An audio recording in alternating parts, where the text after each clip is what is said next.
আজকের ক্লাসের টপিক হচ্ছে আমাদের ই-কমার্স বুককিপিং। আমরা দেখব যে কিভাবে কুইকবুকস অনলাইন সফটওয়্যারে ই-কমার্স বুককিপিং করতে হয়। আমি যদি এখানে চলে আসি, দারাজ দারাজ বাংলাদেশের অনেক জনপ্রিয় একটা ই-কমার্স প্ল্যাটফর্ম। এটা কিন্তু আমরা কম বেশি সবাই চিনি, তাই না? এখান থেকে কিন্তু আমরা প্রোডাক্ট পারচেস করে থাকি। এই যে আমি যদি এখানে ক্লিক করি, এই যে একটা প্রোডাক্টের ইমেজ দেখতে পাচ্ছি। এই প্রোডাক্টের সেলার কে? SA dream house. তারা হচ্ছে এই প্রোডাক্টটা সেল করে। তো শপের নাম হচ্ছে এসএ ড্রিম হাউস। এইটা হচ্ছে বাংলাদেশের। তো যেখানে বিজনেস থাকে সেখানেই কিন্তু অ্যাকাউন্টিং অ্যান্ড বুককিপিং এর কাজ চলে আসে।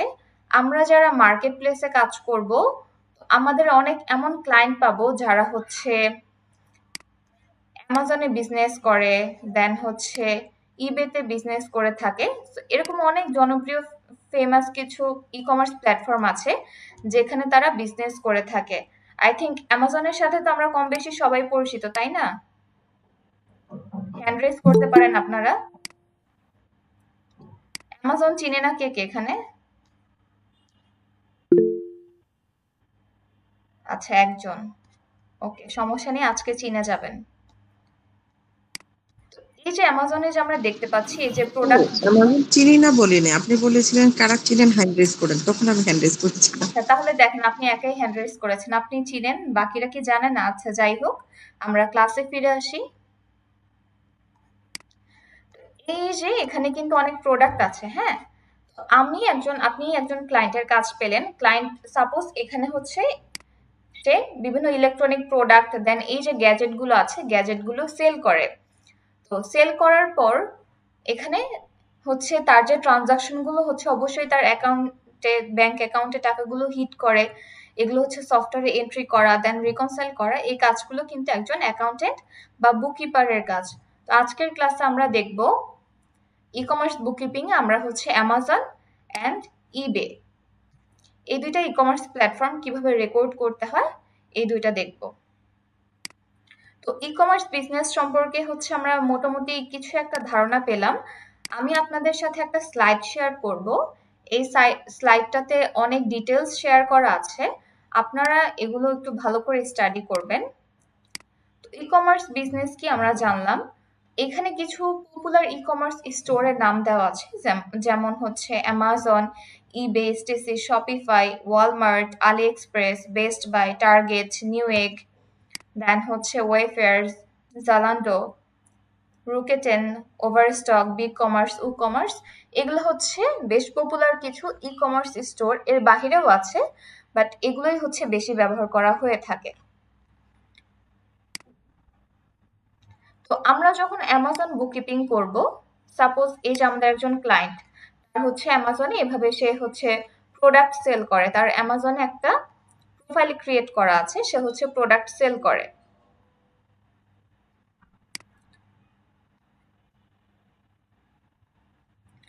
এখন অ্যামাজনে যখন আমরা বুককিপিং করব, অ্যামাজনে দুই ধরনের সেল হয়ে থাকে, একটা হচ্ছে এফবিএ সেল আর একটা হচ্ছে নন এফবিএ সেল। এখন প্রশ্ন হচ্ছে এফবিএ কি আর নন এফবিএ কি? সাপোজ আপনি অ্যামাজনে হচ্ছে আপনার প্রোডাক্টগুলো সেল করতে চান, এজন্য আপনাকে প্রথমে হচ্ছে একটা অ্যামাজনে সাবস্ক্রিপশন ফি দিয়ে আপনাকে একটা প্রোফাইল ক্রিয়েট করতে হবে, এটা হচ্ছে স্টেপ 1। দেন আপনার জাস্ট প্রোফাইল আছে, আর অন্যান্য যে কাজগুলো আছে সমস্ত কাজ হচ্ছে অ্যামাজন করছে। যেমন আপনার যে প্রোডাক্টগুলো, এই প্রোডাক্টগুলো অ্যামাজনের ওয়্যার হাউসে আছে। দেন প্রোডাক্ট প্যাকেজিং এর যে কাজগুলো আছে তারা তারা হচ্ছে অ্যামাজনের যে লোক আছে, অ্যামাজনের এমপ্লয়িরা করছে। দেন প্রোডাক্টটা হচ্ছে যে অর্ডার করেছে তার কাছে ডেলিভারি করতে হবে, এটাও হচ্ছে অ্যামাজনের এমপ্লয়িরা করছে। আপনার এখানে কি আছে? আপনার জাস্ট একটা প্রোফাইল ক্রিয়েট করা আছে, বাট আপনার প্রোডাক্ট অ্যামাজনের ইনভেন্টরিতে আছে। দেন হচ্ছে প্যাকেজিং করা, ডেলিভারি করা সবই কিন্তু অ্যামাজনের পক্ষ থেকে করা হচ্ছে। এর জন্য কি নিবে অ্যামাজন? হচ্ছে আপনি যে ক্লায়েন্টের কাজ করছেন তার থেকে একটা কমিশন চার্জ করবে, এবং এরপর হচ্ছে আপনার ক্লায়েন্ট কিছু একটা প্রফিট পাবে। এটা হচ্ছে এফবিএসএল। আরেকটা হচ্ছে নন এফবিএসএল। নন এফবিএসএল এ কি হয়? সাবস্ক্রিপশন ফ্রি দিয়ে একটা প্রোফাইল ওপেন করতে হয়, এবং এখানে যে বিজনেস করছে ক্লায়েন্টের হচ্ছে নিজস্ব ওয়্যারহাউস আছে, যেখানে সে তার প্রোডাক্টগুলো স্টক করে রাখে, অ্যান্ড সে নিজেই হচ্ছে প্রোডাক্টের অর্ডারগুলো নেয়, দেন নিজেই হচ্ছে তার সেলসম্যান দিয়ে ডেলিভারি করে থাকে, এবং এখানে সব কাজগুলো ক্লায়েন্ট মোটামুটি নিজেই করে থাকে। এটা হচ্ছে নন এফবিএ। আই থিঙ্ক এফবিএ এবং নন এফবিএ সম্পর্কে আমরা একটা বেসিক আইডিয়া পেলাম। আমরা যখন অ্যামাজনে ই-কমার্স বুককিপিং এর কাজ করতে যাব অ্যামাজনের, তখন আমাদের কিছু চার্ট অফ অ্যাকাউন্টের প্রয়োজন হবে। এখন কোন কোন চার্ট অফ অ্যাকাউন্টের প্রয়োজন হতে পারে, এখানে আমি 2টা স্লাইডে কিছু চার্ট অফ অ্যাকাউন্ট অ্যাড করে দিয়েছি। মোর অর লেস হচ্ছে এগুলোর মধ্যে থেকে আপনার কমন পড়বে। এরপরে হচ্ছে অনেক সময় অ্যামাজন থেকে কেউ যদি কোনো অর্ডার করে থাকে, এইটা তো স্বাভাবিক হয়, যেমন আমরা কোনো শপ থেকে যদি কোনো গিফট পারচেস করে থাকি, আমরা তাকে শপ ওনারকে কি বলে এটাকে র্যাপিং করে দিতে, এর জন্য কিন্তু একটা এক্সট্রা চার্জ কাটে অ্যামাজন। এর জন্য কিন্তু সব একটা এক্সট্রা চার্জ কেটে থাকে। সো আপনি যদি অ্যামাজন থেকে এক্সট্রা কোনো প্রোডাক্ট অর্ডার করে থাকেন এবং তাকে যদি বলেন এটা র্যাপিং করে দিতে, এর জন্য কিন্তু অ্যামাজন এটার জন্য একটা এক্সট্রা চার্জ কাটবে। দেন অ্যামাজন এফবিএ লিকুইডেশন প্রসিডস, এটা কি? যেমন অ্যামাজনের স্টকে অনেক দীর্ঘ সময় ধরে কিছু প্রোডাক্ট স্টকে পড়ে আছে, কিন্তু এই প্রোডাক্টগুলো সেল হচ্ছে না, এর জন্য ক্লায়েন্ট কি করলো, কম রেটে হচ্ছে এই প্রোডাক্টগুলো সেল করে দিল। এটাই হচ্ছে Amazon FBA liquidation proceeds. I think আমরা মোটামুটি একটা আইডিয়া পেয়েছি। আর এখানে যে স্লাইডগুলো দেওয়া আছে এগুলো আপনারা একটু ভালো করে স্টাডি করবেন। এখন এই যে আমার কোনো ক্লায়েন্ট যদি অ্যামাজন ইউজ করে থাকে, তো ব্যাংক যেমন আমরা কুইকবুকসের সাথে কানেক্ট করতে পারি, অ্যামাজনকেও কিন্তু কানেক্ট করা যায়। তো এখানে আমরা থার্ড পার্টি অ্যাপসের হেল্প নিয়ে কানেক্ট করতে পারি, যেমন A2X, দেন হচ্ছে OneSource, এগুলোর মাধ্যমেও কানেক্ট করতে পারি। আরেকটা হচ্ছে ম্যানুয়ালি, যেমন আমরা ব্যাংক স্টেটমেন্ট, ক্রেডিট কার্ড বা পেপাল আপনারা যেভাবে করেছেন, পিডিএফটাকে আপনারা CSV তে কনভার্ট করে দেন ইম্পোর্ট করে নিয়ে আসেন, ঠিক সেভাবে হচ্ছে ম্যানুয়ালি ইম্পোর্ট করে আমরা কাজগুলো করতে পারি। আই থিঙ্ক এই স্লাইডগুলো আপনারা আরেকটু বাসায় স্টাডি করবেন, আপনাদের আরেকটু মোটামুটি ভালো ধারণা হবে। এখন আমরা চলে যাব ক্লায়েন্টের ডেটাতে।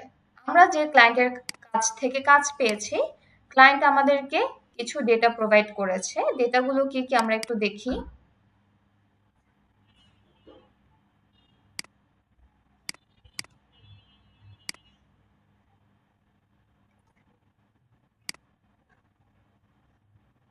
আমি আপনাদেরকে 2টা ই-কমার্স প্ল্যাটফর্ম দেখিয়েছি, ইবে আর হচ্ছে অ্যামাজন।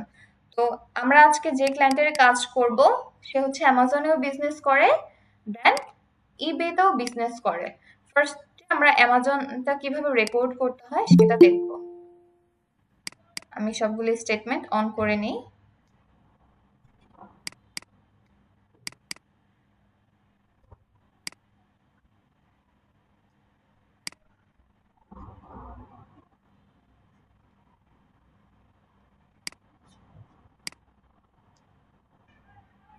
এখানে আমাদের অ্যামাজনের 3টে স্টেটমেন্ট আছে। আপনারা ফার্স্টে আমি জানুয়ারিটা করব, আমি স্টেটমেন্টটা অন করি। অন করার পর দেখব এখানে কি কি দেওয়া আছে।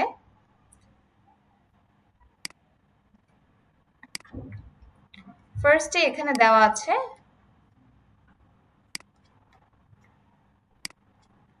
অ্যামাজন সার্ভিস, অ্যান্ড এটা টাইম দেওয়া আছে, এটা হচ্ছে 1 জানুয়ারি 2023 থেকে 31 জানুয়ারি 2023। অ্যান্ড এখানে আমরা যে ক্লায়েন্টের কাজ করছি সে হচ্ছে অ্যামাজনে প্রোডাক্ট সেল করে থাকে, অবশ্যই প্রোডাক্ট সেল করলে তার ইনকাম হবে। এখন এখানে কি পরিমাণ ইনকাম হয়েছে সেই অ্যামাউন্ট এখানে দেওয়া আছে।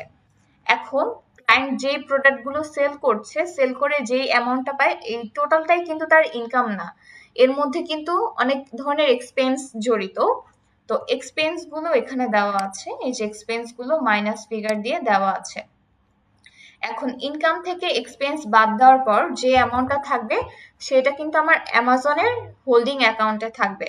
সাপোজ এই যে অ্যামাজনে যে আমার ক্লায়েন্ট বিজনেস করছে, আমরা অ্যামাজন থেকে পারচেস করছি, বা আমি যেমন দারাজ দিয়ে আপনাদের এক্সাম্পল দিয়ে আই থিঙ্ক ইজি হবে।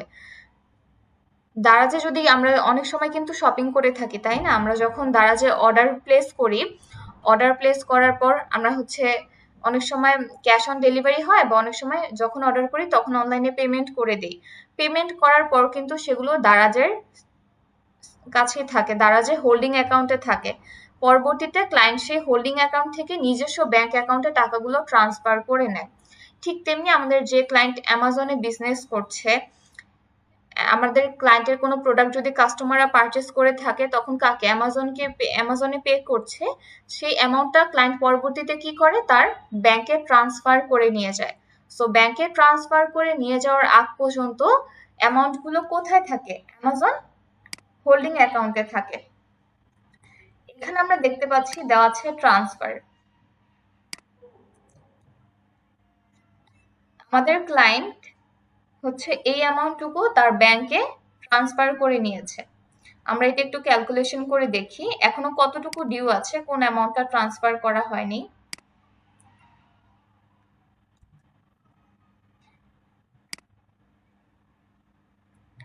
তাহলে আমার এখানে মোট ইনকাম হয়েছে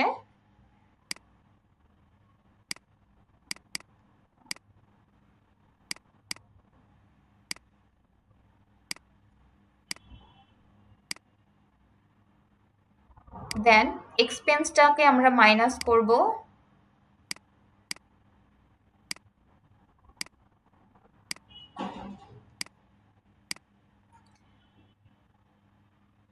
এই যে আমাদের ইনকাম থেকে এক্সপেন্স মাইনাস করার পর যে অ্যামাউন্টটা ছিল, এই অ্যামাউন্টটি কিন্তু আমাদের অ্যামাজন হোল্ডিং অ্যাকাউন্টে ছিল। এই অ্যামাউন্টের মধ্যে থেকে ক্লায়েন্ট এই যে $1,899.12 এটা তার ব্যাংক অ্যাকাউন্টে ট্রান্সফার করে নিয়েছে। সো যেটা ট্রান্সফার করে নিয়েছে তার মানে এটা এখন আর আমাদের অ্যামাজন হোল্ডিং অ্যাকাউন্টে নেই। এই অ্যামাউন্টটাকে আমরা মাইনাস করব।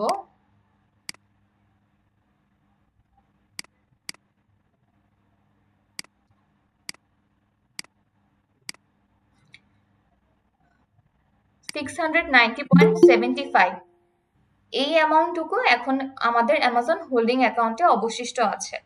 এই অ্যামাউন্টটা ক্লায়েন্ট এখনো তার ব্যাংক অ্যাকাউন্টে ট্রান্সফার করেনি। আই থিঙ্ক এই পার্টটুকু সবার মোটামুটি ক্লিয়ার।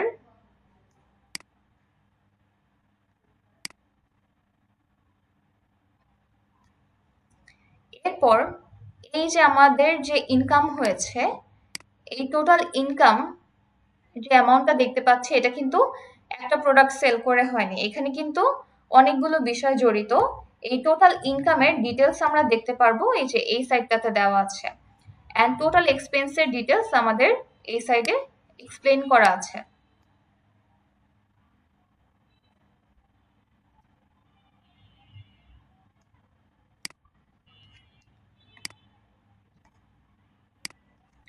এটা হচ্ছে আমাদের টোটাল ইনকামের সামারি, অ্যান্ড এটা হচ্ছে আমাদের টোটাল এক্সপেন্সের সামারি। এই যে আমাদের যে টোটাল নাম্বারগুলো আছে, এই নাম্বারগুলো কোথা থেকে এসেছে এগুলো দেওয়া আছে। এখন কিছুক্ষণ আগে কিন্তু আমরা জানলাম যে অ্যামাজনে দুইভাবে সেল করা যায়, একটা হচ্ছে এফবিএ আর একটা হচ্ছে নন এফবিএ। এখন প্রশ্ন হচ্ছে আমাদের ক্লায়েন্ট কি এফবিএ নাকি নন এফবিএ, এটা আমরা কিভাবে বুঝবো? আমরা যদি এখানে দেখি এই যে প্রোডাক্ট সেল করেছে ক্লায়েন্ট, তাহলে ক্লায়েন্ট যদি প্রোডাক্ট সেল করে তার ইনকাম হবে। ইনকাম বাড়লে কি হয়? ক্রেডিট হয়, এই যে ক্রেডিট সাইডে দেওয়া আছে। এখন আবার যদি এখানে দেখি এফবিএ প্রোডাক্ট সেল, এই যে এফবিএ প্রোডাক্ট সেল দেওয়া আছে, তার মানে এখানে দেখতে পাচ্ছি নন এফবিএ, এখানে দেওয়া আছে এফবিএ। এর মানে হচ্ছে আমার ক্লায়েন্ট হচ্ছে এফবিএ নন এফবিএ দুই ধরনের বিজনেসই দুইভাবেই প্রোডাক্ট সেল করে থাকে। এটা হতে পারে আপনি যে ক্লায়েন্টের কাজ পেলেন সে এফবিএ করছে, নন এফবিএ করে, অথবা শুধু এফবিএ অথবা শুধু নন এফবিএ, যে কোনো কিছুই হতে পারে। তো ক্লায়েন্ট যখন প্রোডাক্ট সেল করে, সেল করার পর কি ক্লায়েন্টের ইনকাম হয়, কিন্তু এখানে দেখেন দেওয়া আছে প্রোডাক্ট সেল রিফান্ড। অনেক সময় হয় না, যেমন আপনি দারাজে কোনো প্রোডাক্ট অর্ডার করলেন, অর্ডার করার পর কোনো কারণে সেটা ভালো না, আপনি হচ্ছে সেটা রিটার্ন করে দিলেন এবং দারাজ থেকে আপনাকে টাকা রিফান্ড করে দিল। তো যখন আপনি দারাজ থেকে প্রোডাক্ট পারচেস করলেন, তাকে পেমেন্ট করলেন, তখন কি তার প্রোডাক্টের সেল কিন্তু বেড়েছে। আবার যখন আপনি সেই প্রোডাক্টটা রিটার্ন করে দিলেন এবং দারাজ আপনাকে টাকা রিফান্ড করে দিল, তখন কি হবে, এই যে সেল থেকে টাকাটা কি কমে এটা মাইনাস হয়ে যাবে।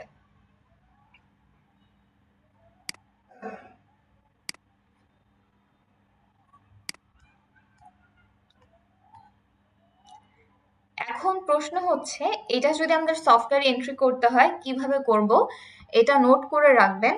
অ্যামাজনের যদি আমরা এই ধরনের কোনো স্টেটমেন্ট পাই, এটা হচ্ছে আমাদের জার্নাল এন্ট্রি করার মাধ্যমে রেকর্ড করতে হবে। আমি এখন চলে যাব আমাদের ক্লায়েন্টের কুইকবুকস কোম্পানিতে, সেখানে আমরা জার্নাল এন্ট্রি করব।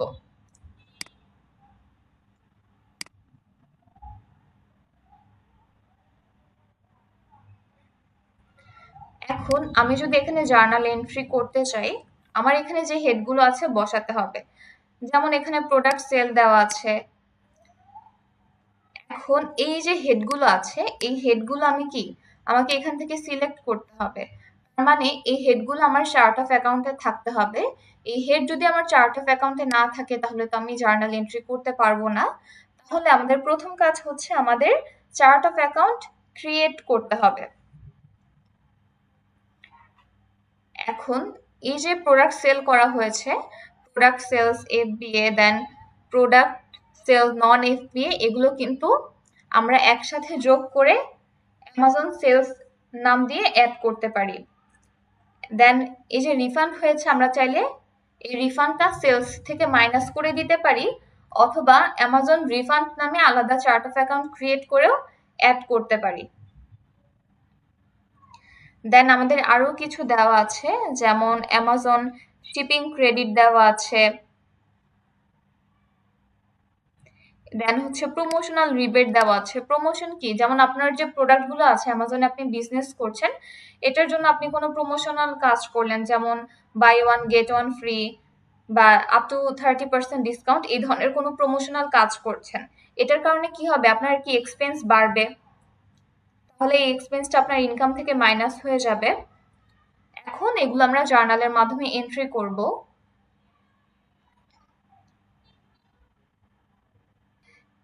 আপনাদের এই যে এখানে একটা স্লাইড দেওয়া আছে, এখানেও চার্ট অফ অ্যাকাউন্ট দেওয়া আছে, এবং এখানে অ্যাড করে রেখেছি যে কোনটা কোথায় যাবে। এখানে দেওয়া আছে কি, অ্যামাজন সেলস।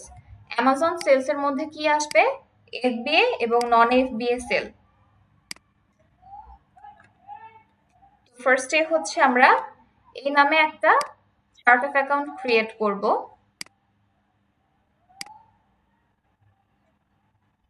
আমার অ্যাকাউন্টের নাম হবে হচ্ছে অ্যামাজন সেলস।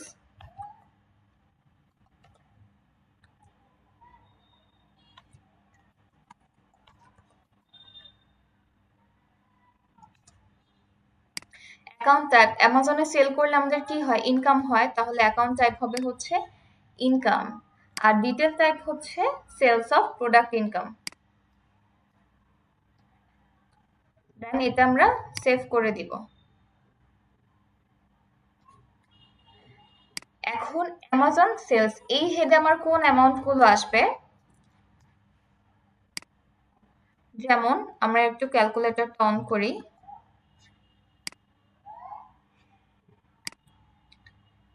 অ্যামাজন সেলস এর মধ্যে আমার এফবিএ নন এফবিএ দুইটাই আসবে। আমাদের এখানে কি কি দেওয়া আছে আমরা একটু দেখি। আমাদের এখানে প্রোডাক্ট সেল দেওয়া আছে এফবিএ 900.42, প্লাস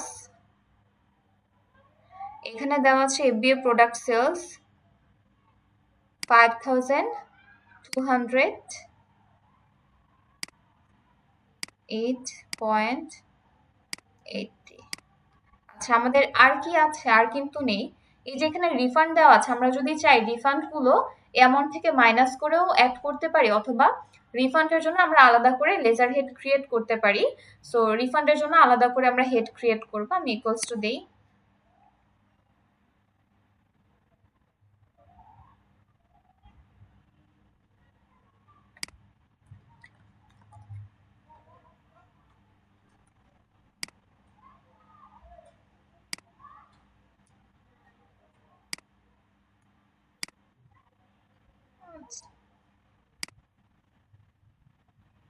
আচ্ছা, আমি ভুলটা সিলেক্ট করেছি, আমি আবার দেখি।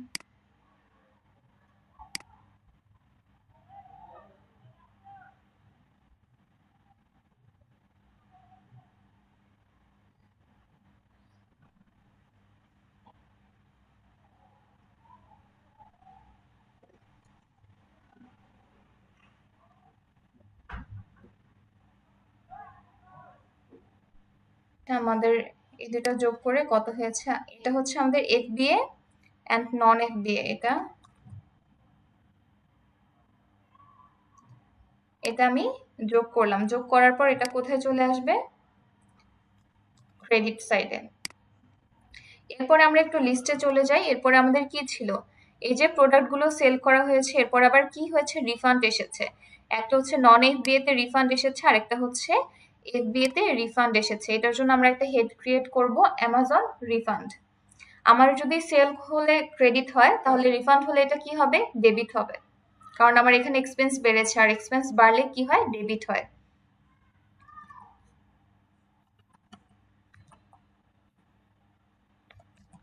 Amazon refund.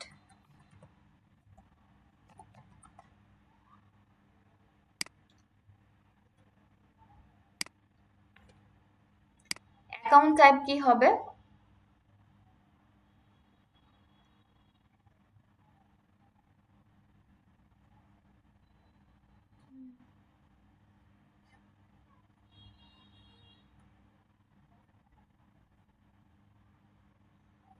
আচ্ছা এটা ইনকামের আন্ডারে ছিল, ইনকাম থেকে অটোমেটিক এটা মাইনাস করে নিয়ে নেবে, এটা হচ্ছে ডিসকাউন্ট দিয়ে দিবে। এবার হচ্ছে সেভ। আমাদের কত অ্যামাউন্ট ছিল, এটা ছিল আমাদের ইনকাম সাইডে, তাই না? এই দুইটা আমাদের যোগ করে অ্যাড করতে হবে। আমরা একটু ক্যালকুলেটরে যোগ করে নিই রিফান্ডের অ্যামাউন্ট গুলো। একটা ছিল 20.11, আর একটা ছিল হচ্ছে 291.37, 311.48।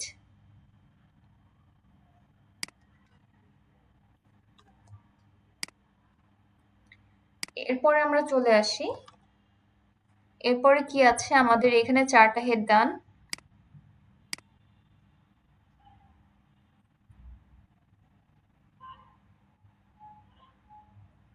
এরপর দেওয়া আছে আমাদের এই যে শিপিং ক্রেডিট, শিপিং ক্রেডিট দেওয়া আছে, দেন FBA ইনভেন্টরি ক্রেডিট। আমরা FBA ইনভেন্টরি ক্রেডিট অ্যাড করব।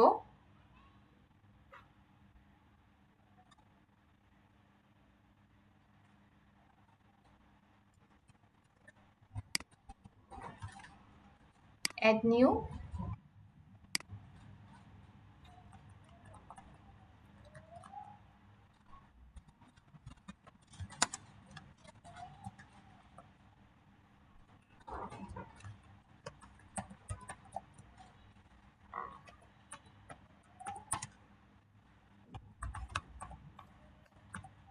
অ্যামাজন FBA ইনভেন্টরি ক্রেডিট, এটা ছিল আমাদের কিন্তু ইনকাম সাইডে ছিল, এটা হচ্ছে সেলস অফ প্রোডাক্ট ইনকাম হবে। Then save. Amazon FBA inventory credit, এই হেডের মধ্যে আমাদের কোন কোন ডিটেলস গুলো আসবে আমরা একটু দেখে নিই। এই যে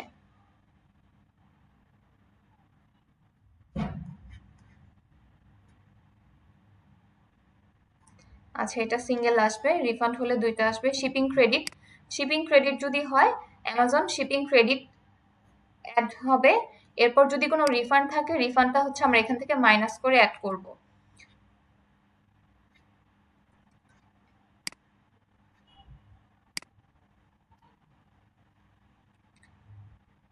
FBA ইনভেন্টরি ক্রেডিট হচ্ছে 44.42,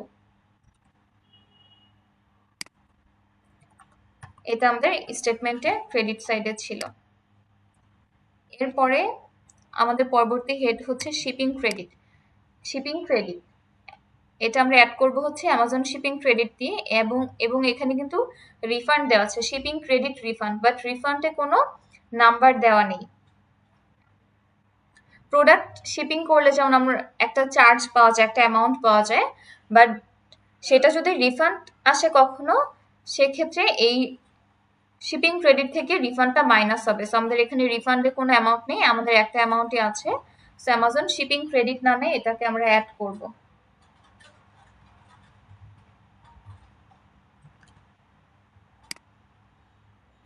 অ্যাড নিউ।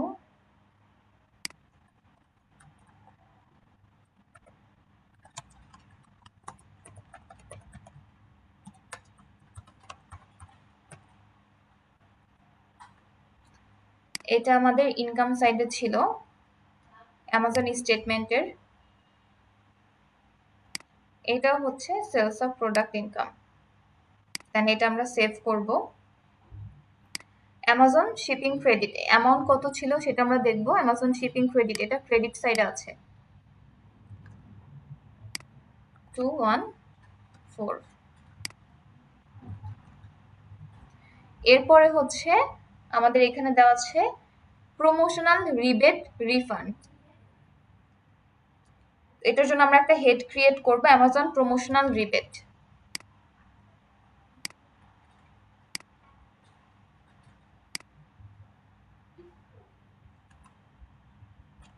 এখন অ্যামাজন প্রমোশনাল রিবেটের মধ্যে কোন কোন হেডগুলো আসতে পারে আমরা একটু দেখি। এই যে অ্যামাজন প্রমোশনাল রিবেটের মধ্যে অ্যামাজন প্রমোশনাল রিবেট আসবে, আর যদি কোনো রিফান্ড হয় তাহলে এখান থেকে বাদ যাবে। আচ্ছা, এটা আমি কপি করে নিই।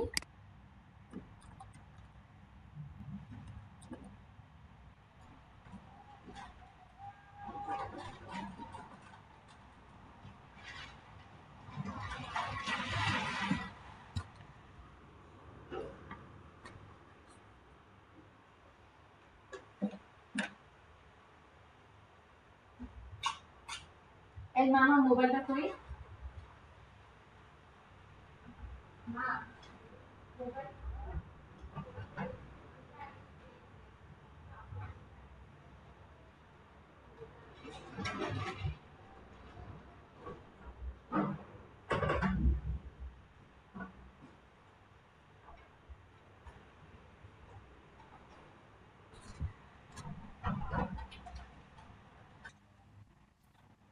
অ্যামাজন প্রমোশনাল রিবেট এন্ড হচ্ছে আমাদের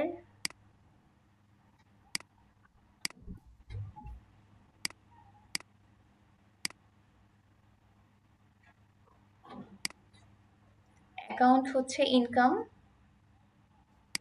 আর ডিটেল টাইপ সিলেক্ট করতে হবে। এটা হচ্ছে sales of product income. So Amazon promotional rebate এটার অ্যামাউন্ট কত আমরা একটু অ্যামাজন স্টেটমেন্ট থেকে দেখে নিই।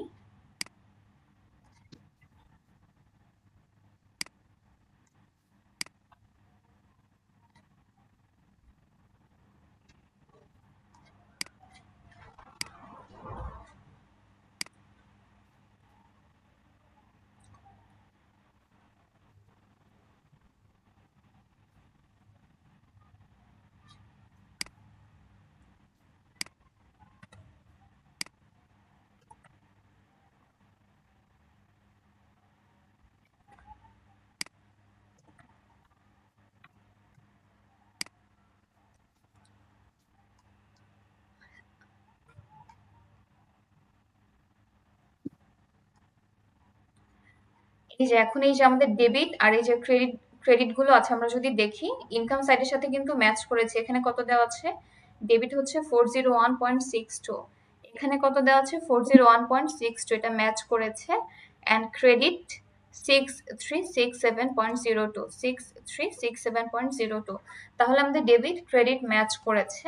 অ্যান্ড এই যে এক্সপেন্স সাইডে যে হেডগুলো আছে, এই হেডগুলো হচ্ছে আমরা একই জার্নালে অ্যাড করব। যেমন এখানে কি দেওয়া আছে? এখানে হচ্ছে অ্যামাজন সেলিং ফিস দেওয়া আছে। এই যে আমাদের ক্লায়েন্ট যে অ্যামাজনে বিজনেস করে প্রোডাক্ট সেল করে যে অ্যামাউন্টটা পায়, পুরোটাই কি সে পায়? এটা কিন্তু এমন না। এই যে অ্যামাজনে যে সে বিজনেস করছে এর জন্য কিন্তু তাকে অ্যামাজনকে পে করতে হয়।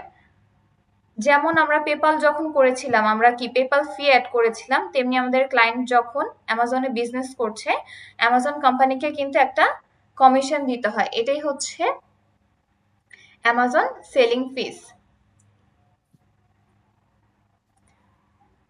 অ্যামাজন সেলিং ফিসের মধ্যে এখানে কি কি আসবে? অ্যামাজন ফুলফিল সেলিং ফিস, দেন এফবিএ সেলিং ফিস। এই হেডে আমরা কোন কোন বিষয়গুলো নিয়ে আসবে? এই যে এখানে দেওয়া আছে অ্যামাজন সেলিং ফিসের মধ্যে আসবে seller fulfil selling fees, FBA selling fee refund, FBA transaction fee refund, other transaction fee, FB inventory and inbound service fee, refund, administration fee, other transaction fee, refund। এই ধরনের যদি কোনো হেড থাকে তখন আমরা হচ্ছে একই সাথে অ্যাড করব, এবং এর মধ্যে যদি কোনো রিফান্ড থাকে তাহলে আমরা রিফান্ডটাকে মাইনাস করব। এই যে অ্যামাউন্টগুলো সব কিন্তু আমাদের এই অ্যামাজন স্টেটমেন্ট থেকে আনা হয়েছে। সো অ্যামাজন সেলিং ফিস এটা আমি অ্যাড করে নেই।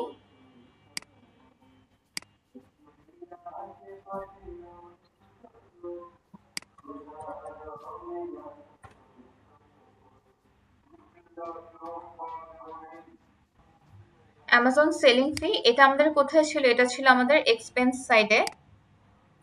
এটা ডিটেল টাইপ অ্যাড করতে হবে।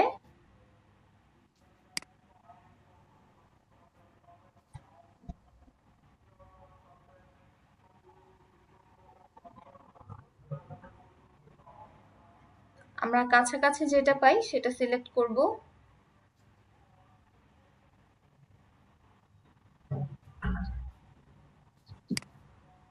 আচ্ছা, দেন এটা আমি সেভ করে দিই।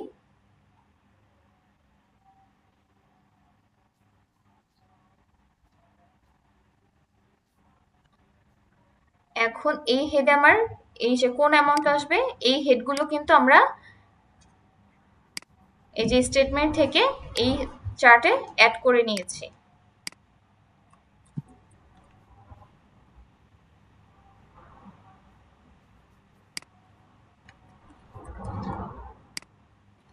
এরপরে চলে যাই।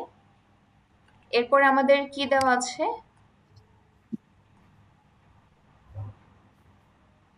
দেন হচ্ছে আমাদের শিপিং এক্সপেন্স আছে।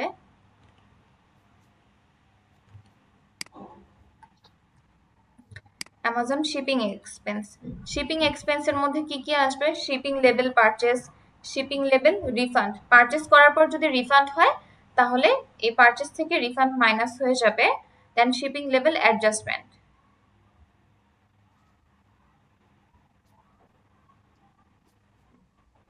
অ্যামাজন শিপিং এক্সপেন্স এটা আমরা অ্যাড করে নিব।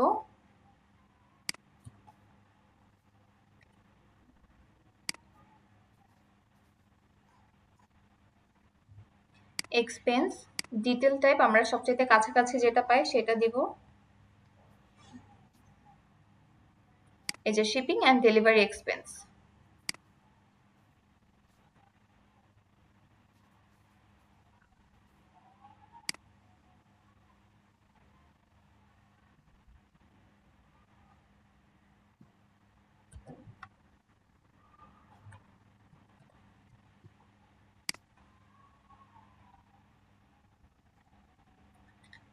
এরপরে আমাদের কি আছে?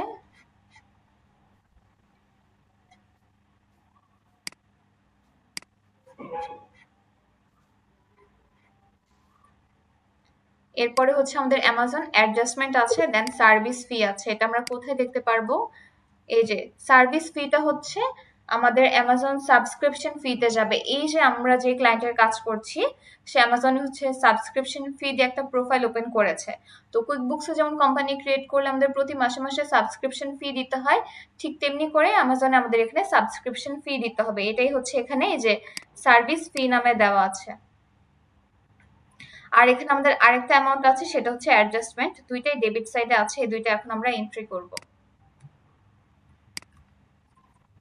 সার্ভিস ফিটা আমরা অ্যাড করব অ্যামাজন সাবস্ক্রিপশন ফি নামে।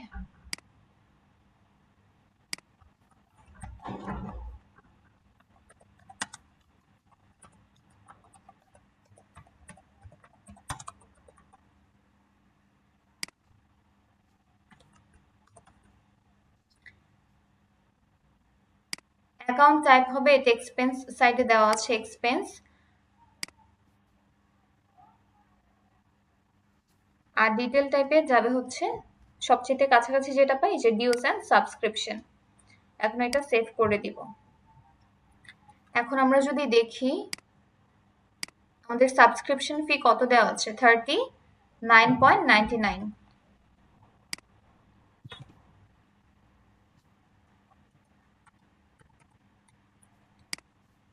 দেন আমাদের আরেকটা হেড বাকি আছে, এটা হচ্ছে অ্যাডজাস্টমেন্ট, অ্যামাজন অ্যাডজাস্টমেন্ট অ্যাকাউন্ট। এটার অ্যামাউন্ট কত দেওয়া আছে? 14.03। এটা ডেবিট সাইডে আছে, আমরা ডেবিট সাইডে এন্ট্রি করব।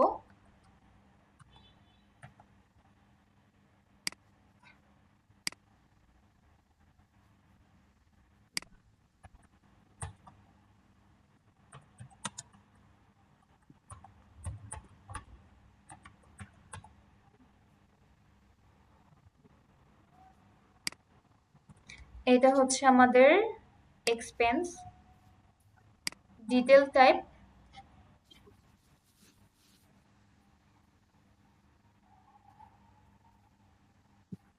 আমরা আদার্স এক্সপেন্সের মধ্যে দিয়ে দিই। এখনো কিন্তু আমরা যদি দেখি আমাদের ডেবিট এবং ক্রেডিট কিন্তু সমান হয়নি। এই যে আমাদের অ্যামাজন হোল্ডিং অ্যাকাউন্টে কিন্তু একটা ব্যালেন্স আছে, তাই না? এই যে আমাদের টোটাল কি পরিমাণ ইনকাম হয়েছে, ইনকাম থেকে এক্সপেন্স বাদ দেওয়ার পর যে অ্যামাউন্টটা থাকে সেটা আমাদের কোথায় আছে? অ্যামাজন হোল্ডিং অ্যাকাউন্টে আছে। আমরা একটু অ্যামাউন্ট আবার বের করি।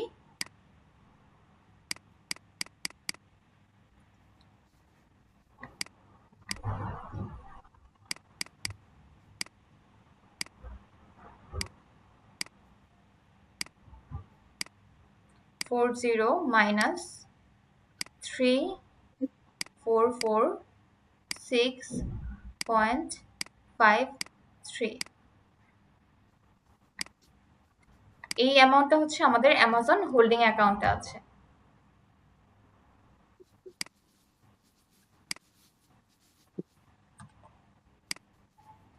এখন কিন্তু আমাদের ডেবিট ক্রেডিট সমান হয়ে গিয়েছে এবং অ্যামাজন হোল্ডিং অ্যাকাউন্টটা এখন আমি অ্যাড করে নিব। অ্যাড নিউ,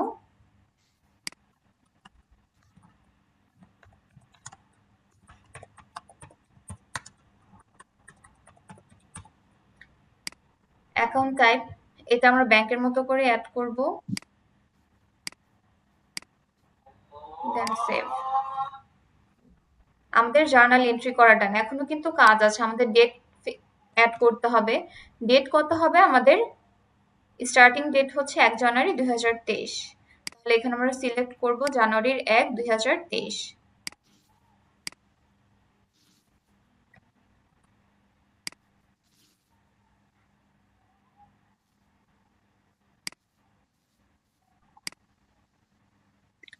এবং আমি এখানে একটা ডেসক্রিপশন অ্যাড করব।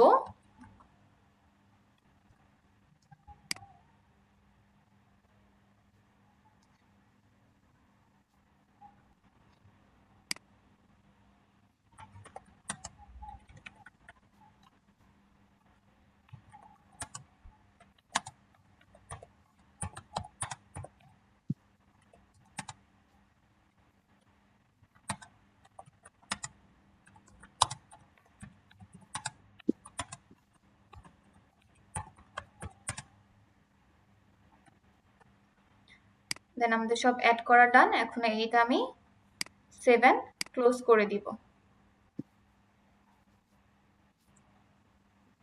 এই যে জার্নালটা এন্ট্রি করেছি এটা আমরা কোথায় গেলে দেখতে পারবো? এই যে আমি ট্রানজাকশনের আন্ডারে চার্ট অফ অ্যাকাউন্টে চলে যাই। এখন আমি চলে যাবো এই যে অ্যামাজন হোল্ডিং অ্যাকাউন্টে। আমাদের হোল্ডিং অ্যাকাউন্টে এখন ব্যালেন্স কত আছে? এই যে এটা হচ্ছে আমাদের হোল্ডিং অ্যাকাউন্টের ব্যালেন্স। এই যে আমাদের ইনকাম থেকে এক্সপেন্স মাইনাস করে যেটা হয়েছে এই যে এখানে আমাদের চলে এসেছে। আমাদের একটা কাজ ডান। এরপর আমরা চলে যাব হচ্ছে ক্লায়েন্টের ব্যাংক স্টেটমেন্টে।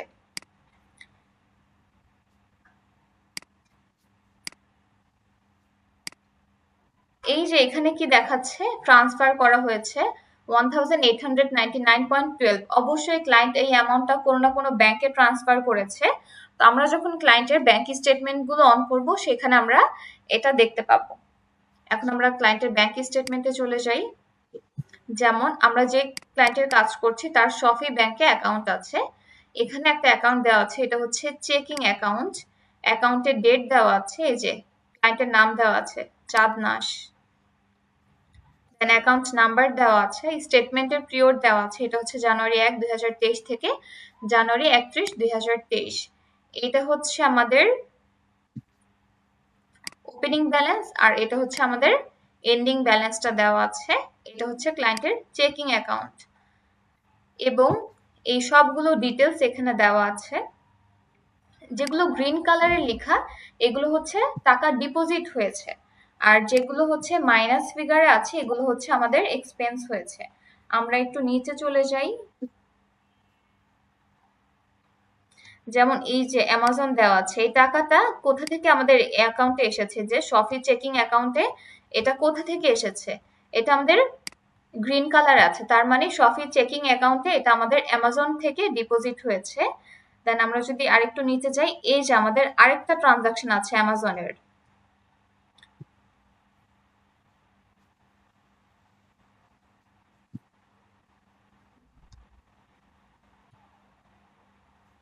এই যে আরেকটা ট্রানজাকশন দেওয়া আছে অ্যামাজনের।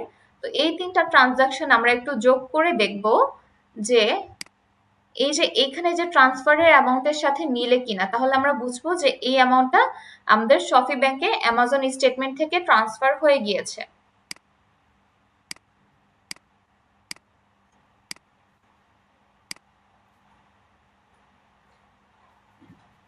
আমরা একটু আমাদের ক্যালকুলেটরটা অন করে নেই।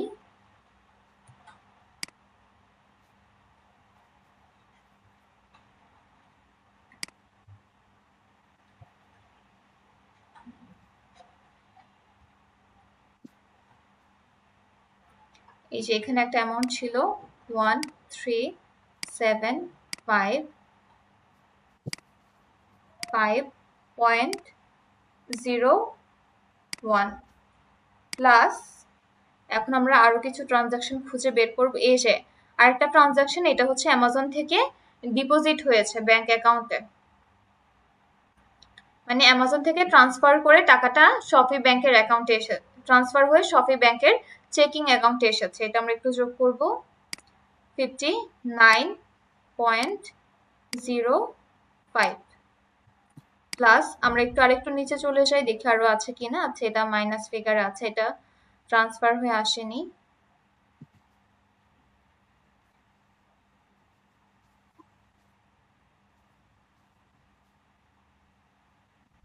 এই যে এখানে আরেকটা আছে আমাদের, এটা কত আছে, 465.06। তাহলে কি হলো, 1899.12। এই ব্যালেন্সটা হচ্ছে অ্যামাজন হোল্ডিং অ্যাকাউন্ট থেকে ট্রান্সফার করে শপি চেকিং অ্যাকাউন্টে নিয়ে আসা হয়েছে। আমরা একটু স্টেটমেন্টে গিয়ে হচ্ছে আবার একটু চেক করে দেখি ঠিক আছে কিনা। এই যে 1899.12, তাহলে ঠিক আছে। এই টাকাটা ক্লায়েন্ট ট্রান্সফার করে কোন ব্যাংকে নিয়েছে এটা আমরা বুঝতে পারলাম। কিভাবে বুঝলাম? আমরা যখন ক্লায়েন্টের ব্যাংক স্টেটমেন্ট ওপেন করলাম তখন বুঝতে পারলাম। আমরা যদি আরেকটু নিচে যাই, যেমন এই যে এখানে আরো কিছু আমরা হেড দেখতে পাচ্ছি, এগুলো হচ্ছে বিভিন্ন প্রোডাক্টের নাম দেওয়া, ক্লায়েন্ট হচ্ছে বিভিন্ন প্রোডাক্ট সেল করে। এই যে ইবে দেওয়া আছে, এগুলো হচ্ছে ইবে থেকে এসেছে। অ্যামাজনের নাম লেখা দেখে যেমন আমরা বুঝতে পেরেছি অ্যামাজন থেকে এসেছে, যেগুলো ইবে লেখা আছে সেগুলো হচ্ছে ইবে থেকে এসেছে। এই যে ইবে পে আউট। আচ্ছা, এখানে পে আউট মানে হচ্ছে ইবে থেকে ট্রান্সফার হয়ে এই অ্যাকাউন্টে এসেছে। পে আউট বলতে এখানে ট্রান্সফার বোঝাচ্ছে, মানে এক অ্যাকাউন্ট থেকে ট্রান্সফার হয়ে অন্য অ্যাকাউন্টে এসেছে। কোন অ্যাকাউন্টে? ক্লায়েন্টের শপি চেকিং অ্যাকাউন্টে এসেছে। এভাবে হচ্ছে প্রত্যেকটা আমাদের ম্যাচ করে করে নিতে হবে। এরপর যদি আমরা একটু নিচে চলে আসি, এখানে আমরা ক্লায়েন্টের আরেকটা অ্যাকাউন্ট দেখতে পাচ্ছি, এটাও হচ্ছে ক্লায়েন্টের সেম ব্যাংকে, এটা হচ্ছে সেভিংস অ্যাকাউন্ট। তো ক্লায়েন্টের শপি ব্যাংকে একটা অ্যাকাউন্ট আছে, সেটা হচ্ছে চেকিং অ্যাকাউন্ট, আরেকটা অ্যাকাউন্ট আছে সেটা হচ্ছে কি, সেভিংস অ্যাকাউন্ট।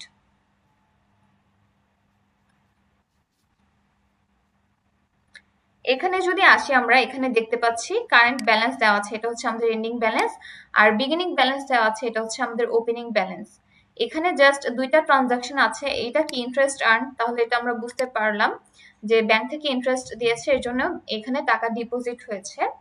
আর এখানে আরেকটা দেখতে পাচ্ছি, ডিপোজিট ফ্রম চেকিং 2133, মানে একটা চেকিং অ্যাকাউন্ট, যে অ্যাকাউন্টের নাম্বার লাস্টের 4টা ডিজিট দেওয়া আছে 2133। তাহলে এটা কোন অ্যাকাউন্ট? এই যে এটা হচ্ছে এই যে আমাদের শপি চেকিং অ্যাকাউন্ট 2133। এখানে কি বলেছে, শফির চেকিং অ্যাকাউন্ট থেকে এটা ডিপোজিট হয়েছে। ডিপোজিট হয়ে কোথায় এসেছে? এই যে শফি সেভিংস অ্যাকাউন্টে এই অ্যামাউন্টটা চলে এসেছে। তার মানে এটা আমরা আবার কি দেখাবো? এটা আবার আমরা ট্রান্সফার দেখাবো। এই হচ্ছে আমাদের ব্যাংক স্টেটমেন্ট। তো আমরা যখন ব্যাংক রিকনসিলিয়েশন করি তখন আমাদের কি করতে হয়? ব্যাংক স্টেটমেন্টটাকে পিডিএফটাকে সিএসভিতে কনভার্ট করতে হয়, এরপর হচ্ছে আপলোড করে কাজগুলো করতে হয়। এখানেও আমাদের সেম কাজ করতে হবে। তো ফার্স্ট আমাদের প্রথম কাজ কি? এই যে শপি অ্যাকাউন্টটা আমরা সফটওয়্যারে আমাদের ক্লায়েন্টের যে কুইকবুকস কোম্পানি আছে সেখানে অ্যাড করব।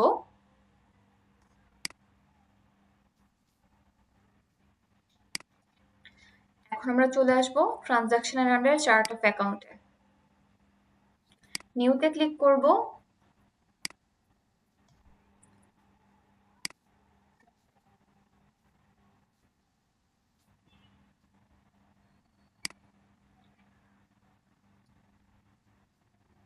আমাদের অ্যাকাউন্ট নেম দিতে হবে। অ্যাকাউন্ট নেম হচ্ছে শফি চেকিং অ্যাকাউন্ট।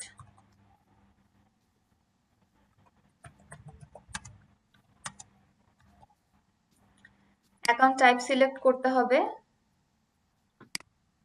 দেন ডিটেল টাইপ। ওপেনিং ব্যালেন্স দিতে হবে আমাদের এখানে। এসে বিগিনিং ব্যালেন্সই হচ্ছে ওপেনিং ব্যালেন্স, আর ক্লোজিং ব্যালেন্স হচ্ছে এন্ডিং ব্যালেন্স। এই ব্যালেন্সটা কবে ছিল? 1 জানুয়ারি 2023।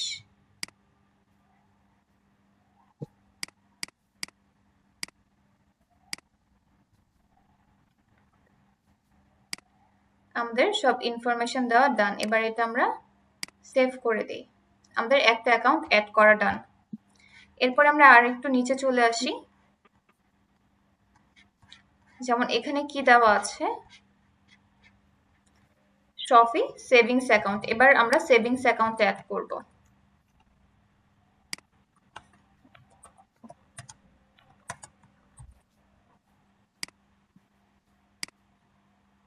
এন্ড ডিটেল টাইপ আমরা সিলেক্ট করব সেভিংস। আমাদের ওপেনিং ব্যালেন্স দিতে হবে,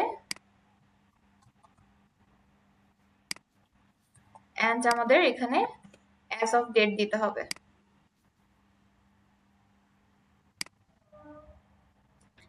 আচ্ছা, আমাদের সব ইনফরমেশন দেওয়া ডান।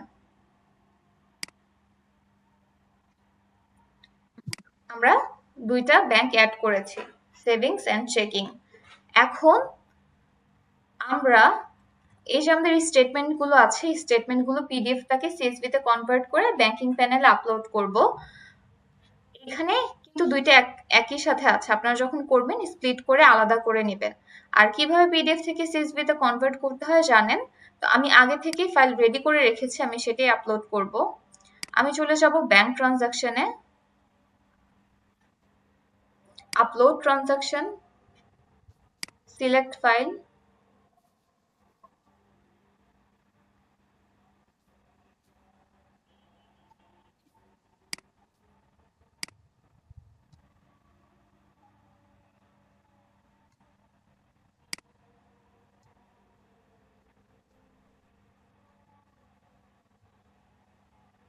ফার্স্টে হচ্ছে আমি সেভিংস অ্যাকাউন্ট সিলেক্ট করলাম, দেন এরপর কন্টিনিউতে ক্লিক করব। অ্যাকাউন্ট সিলেক্ট করতে হবে, এটা ছিল আমাদের সেভিংস অ্যাকাউন্টের। Then continue. ডেট ফরম্যাট হচ্ছে ফার্স্ট আমার মান্থ দেওয়া আছে, দেন ডে, দেন ইয়ার, দেন কন্টিনিউতে ক্লিক করব। ইয়েস, ডান। এরপর হচ্ছে আমরা চেকিং অ্যাকাউন্টের যে ট্রানজাকশনগুলো আছে সেগুলো আপলোড করব।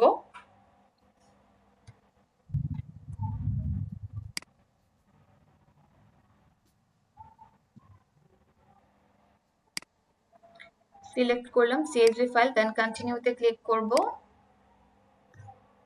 ব্যাংক সিলেক্ট করব, দেন কন্টিনিউ। ডেট ফরম্যাট ফার্স্টে হচ্ছে আমি মান্থ দিয়েছি, দেন ডে, দেন ইয়ার, কন্টিনিউ।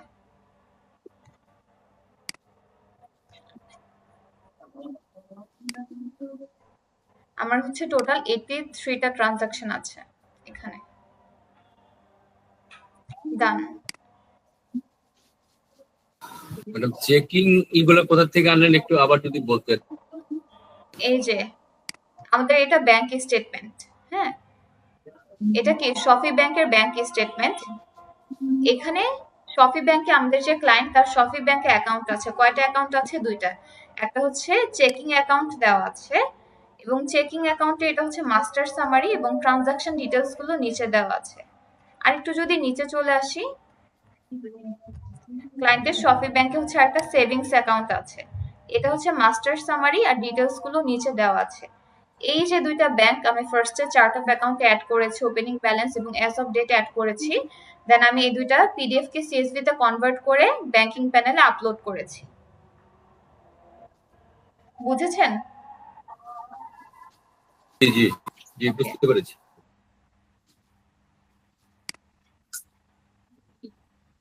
এখন ফার্স্টে হচ্ছে আমি আমার চেকিং অ্যাকাউন্টে চলে আসি।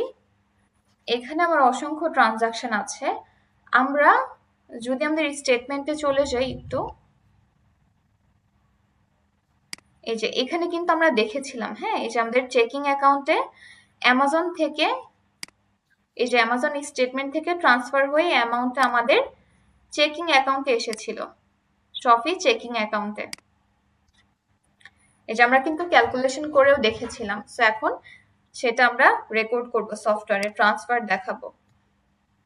যেহেতু আমার চেকিং অ্যাকাউন্টে ডিপোজিট হয়েছে, তার মানে কি মানি ইন হয়েছে। আমি মানি ইন সিলেক্ট করলাম, এখানে অনেক মানি ইন দেখাচ্ছে। এটা একটু শর্টকাটে বের করার জন্য আমি এখান থেকে একটু ট্রানজাকশনটা কপি করব, অথবা আমি এখানে অ্যামাজন লিখি, তাও চলে আসবে।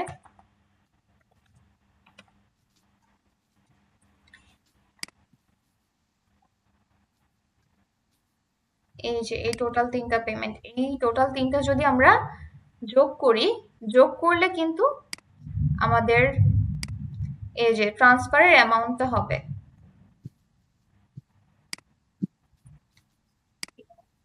এখন আমরা সিলেক্ট করব রেকর্ড অ্যাজ ট্রান্সফার। কোন ব্যাংক থেকে ট্রান্সফার হয়েছে? এই যে অ্যামাজন হোল্ডিং অ্যাকাউন্ট থেকে আমাদের এই যে শফি চেকিং অ্যাকাউন্টে ট্রান্সফার হয়েছে, এটা আমি অ্যাড করে দিই।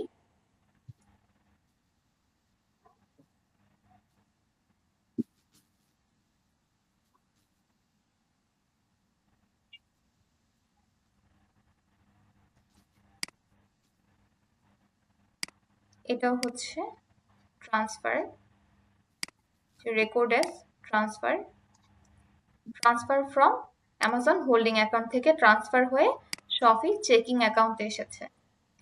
দেন এটাও same, record as transfer. So যদি কোনো ট্রানজাকশন ট্রান্সফার হয়ে থাকে, আপনারা হচ্ছে ম্যানুয়ালি একটা একটা করে করার ট্রাই করবেন, কারণ ট্রান্সফারে কিন্তু কখনো হচ্ছে আমাদের ভ্যাট রেট অ্যাড হয় না। বাট আপনি যখন সিলেক্ট করে করবেন, অনেক সময় কিন্তু এই যে ভ্যাটের কলামটা চলে আসে। তো আপনি যখন একটা একটা করে করবেন তখন ভ্যাটের কলাম আসবে না। যেহেতু এক ব্যাংক থেকে এক অ্যাকাউন্ট থেকে আরেক অ্যাকাউন্টে ট্রান্সফার হয়েছে, এখানে কোনো ভ্যাট ট্যাক্সের ইস্যু কিন্তু বা বিষয় কিন্তু জড়িত না। ডান।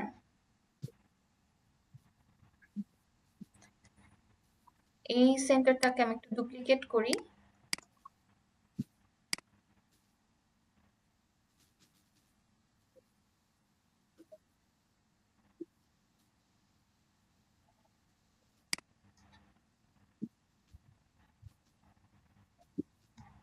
আমরা একটু চার্ট অফ অ্যাকাউন্টের ব্যাংক রেজিস্টারে চলে যাই।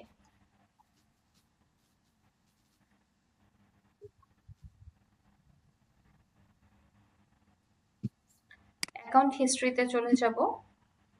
এই যে আগে কিন্তু আমাদের জাস্ট একটাই ছিল, হ্যাঁ, এই অ্যামাউন্টটা ছিল। এখন কি হয়েছে? ট্রান্সফার হয়েছে। এখানে কি দেখাচ্ছে? পেমেন্ট, মানে এখান থেকে চলে গিয়েছে। পেমেন্ট হওয়ার পর আমার অবশিষ্ট ব্যালেন্স কত? 690.75 আমার অ্যামাজন হোল্ডিং অ্যাকাউন্টে অবশিষ্ট আছে। যেটা কিন্তু আপনাদের খেয়াল আছে কিনা, আমরা প্রথমে ক্যালকুলেশন করে দেখেছিলাম যে ট্রান্সফার হওয়ার পর অবশিষ্ট যে ব্যালেন্সটা আমাদের কিন্তু এটা ম্যাচ করেছে। এরপর আমরা নেক্সট ট্রানজাকশনে চলে যাই। দেন আমি এবার একটু শপি সেভিংস অ্যাকাউন্টে চলে আসি।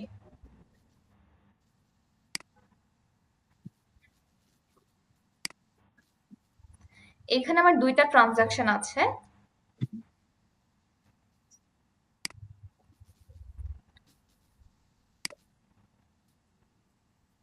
এই যে ট্রানজাকশনটা আমি কিন্তু বলেছিলাম টু সেভিংস, এটা হচ্ছে ডিপোজিটেড ফ্রম চেকিং, মানে চেকিং অ্যাকাউন্ট থেকে ডিপোজিট হয়ে আমার শফি সেভিংস অ্যাকাউন্টে এসেছে, যেটা আমরা এই স্টেটমেন্টেও দেখেছিলাম।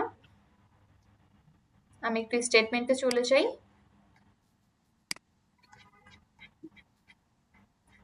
এই যে ফ্রম চেকিং 2133, চেকিং অ্যাকাউন্ট থেকে এটা ডিপোজিট হয়ে কোথায় এসেছে? শফি সেভিংস অ্যাকাউন্টে এসেছে। এই যে আমার এখানে এটা কি অবস্থায় আছে? এটা আমার এখানে ডিপোজিটে আছে। তার মানে আমার এখানে আমি রিসিভ করেছি আর আমার শফি চেকিং অ্যাকাউন্ট থেকে এটা পেমেন্ট হয়েছে। তার মানে কি এক ব্যাংক থেকে ট্রান্সফার হয়ে এসেছে। তাহলে এটা আমি কি সিলেক্ট করব? রেকর্ডার্স ট্রান্সফার। কোন ব্যাংক থেকে ট্রান্সফার হয়ে এসেছে? শফি চেকিং অ্যাকাউন্ট থেকে ট্রান্সফার হয়ে এসেছে, দেন এটা আমি অ্যাড করে দিব। আর এখানে হচ্ছে ব্যাংক থেকে আমরা ইন্টারেস্ট, আমার ক্লায়েন্ট ইন্টারেস্ট পেয়েছে, তাহলে এটা কি হবে? ইন্টারেস্ট ইনকাম হবে। ডান। তাহলে আমাদের এই যে শফি সেভিংস অ্যাকাউন্টের কাজ করা ডান। এখানে হচ্ছে এটা আমাদের এন্ডিং ব্যালেন্স এসেছে। আমরা একটু স্টেটমেন্টের সাথে চেক করে দেখি ঠিক আছে কিনা। এই যে 3140.16, 3140.16, তাহলে ঠিক আছে। এখন চলে আসি শফি চেকিং অ্যাকাউন্টে। এখানে কিন্তু আমাদের অনেক ট্রানজাকশন আছে, তাই না? আমি একটু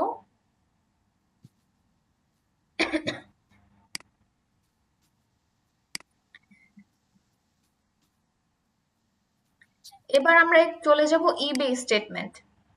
আমাদের ক্লায়েন্ট কি করে? অ্যামাজনেও বিজনেস করে, দেন ইবেতেও বিজনেস করে। এটা হচ্ছে আমাদের ইবে। হ্যাঁ, এই যে এটা হচ্ছে ইবের একটা প্ল্যাটফর্ম। এই যে এখানে বিভিন্ন ধরনের প্রোডাক্ট পারচেস করা যায়। তো আমাদের ক্লায়েন্ট হচ্ছে এখানে কি করে? সেল করে। তো আপনি যদি একটা প্রতিষ্ঠানে বা একটা ই কমার্স অর্গানাইজেশনে যদি আপনি বুককিপার হিসেবে কাজ করেন, তখন এই যে প্রতিনিয়ত যে প্রোডাক্ট সেল হচ্ছে, সেল হওয়ার জন্য আপনি কি করবেন? ইনভয়েস করবেন। দেন এই যে প্রোডাক্টগুলো সেল হচ্ছে, এখান থেকে কিন্তু এই যে ওয়েবসাইটটা ব্যবহার করে বা ই কমার্স প্ল্যাটফর্ম ব্যবহার করে যে আমাদের ক্লায়েন্ট বিজনেস করছে, এর জন্য কিন্তু এই যে ইবেকে একটা ফি দিতে হচ্ছে। যেমন আমরা বিকাশে যদি ট্রানজাকশন করি, ক্যাশ আউট করতে গেলে, দেন সেন্ড মানি করতে গেলে কিন্তু আমাদেরকে একটা ফি দিতে হয়। তারপর আমরা পেপালেও করেছি, ঠিক তেমনি করে আমাদের ক্লায়েন্ট ইবেতে বিজনেস করছে, প্রোডাক্ট সেল করছে। সেল করার সময় আমরা যখন ইনভয়েস করব, ইনভয়েস করলে কি হয়? কাস্টমারের কাছ থেকে আমরা টাকা পাচ্ছি, ইনকাম হচ্ছে। বাট এটার কাছ থেকে, এই ইনকামের থেকে হচ্ছে একটা ফি মাইনাস হবে। এই যে ফিটা কে পাবে? ফিটা পাবে হচ্ছে ইবে, ই কমার্স কোম্পানিটা ফি পাবে। এখন সবসময় যে ফি সেম হবে তা কিন্তু না। আমার যদি সেলের অ্যামাউন্ট বেশি হয় তাহলে আমার ফি বেশি হবে, সেলের অ্যামাউন্ট কম হলে ফি কম হবে। যেমন বিকাশে যদি আমরা বেশি অ্যামাউন্ট ক্যাশ আউট করি তাহলে কি ক্যাশ আউট চার্জ বেশি হয়। যদি কম অ্যামাউন্ট ক্যাশ আউট করি, ক্যাশ আউট চার্জ কম হয়ে থাকে। এখানেও ঠিক তেমন। এখন আপনি যদি কাজ করেন তাহলে কি হবে? আপনি প্রতিদিনেরটা প্রতিদিন সফটওয়্যারে রেকর্ড করতে পারবেন। এটা হচ্ছে আমাদের ইবে স্টেটমেন্ট। হ্যাঁ, এই যে এখানে দেওয়া আছে একটা প্রোডাক্ট, জানুয়ারি 31 তারিখে একটা প্রোডাক্ট সেল হয়েছে, এই যে সেল করা হয়েছে। এই যে প্রসিডস বাই ইবে কমার্স, মানে ই কমার্সের মাধ্যমে এই প্রোডাক্টটা সেল করা হয়েছে। প্রোডাক্টের প্রাইস হচ্ছে $28.98। এখন এই অ্যামাউন্টটা ক্লায়েন্ট পেয়েছে এবং এই যে ইবে প্ল্যাটফর্মটা ইউজ করে ক্লায়েন্ট যে প্রোডাক্ট সেল করে এই অ্যামাউন্টটা পেয়েছে, এর জন্য তাকে ইবেকে ফি দিতে হয়েছে। এই ফিটা কি নামে যাবে? ফিটা যাবে ইবে ফি নামে। কত ফি দিতে হয়েছে? $4.27। তাহলে আমার ইনকাম থেকে মাইনাস হয়ে আমার যে অ্যামাউন্টটা থাকবে সেটাই হচ্ছে আমাদের নেট ইনকামের মধ্যে আসবে। এখন এটা আমরা যদি ইনভয়েসের মাধ্যমে করি, কিভাবে করব? আমি একটা করে দেখাই। ফার্স্ট আমরা চলে যাব হচ্ছে ইনভয়েসে।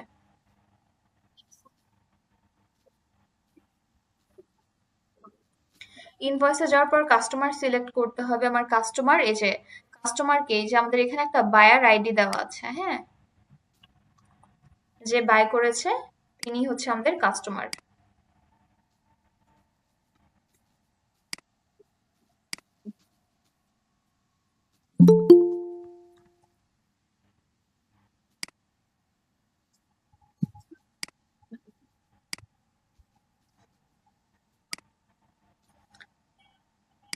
বায়ারের নাম অ্যাড করে দিলাম। এরপরে হচ্ছে আমাদের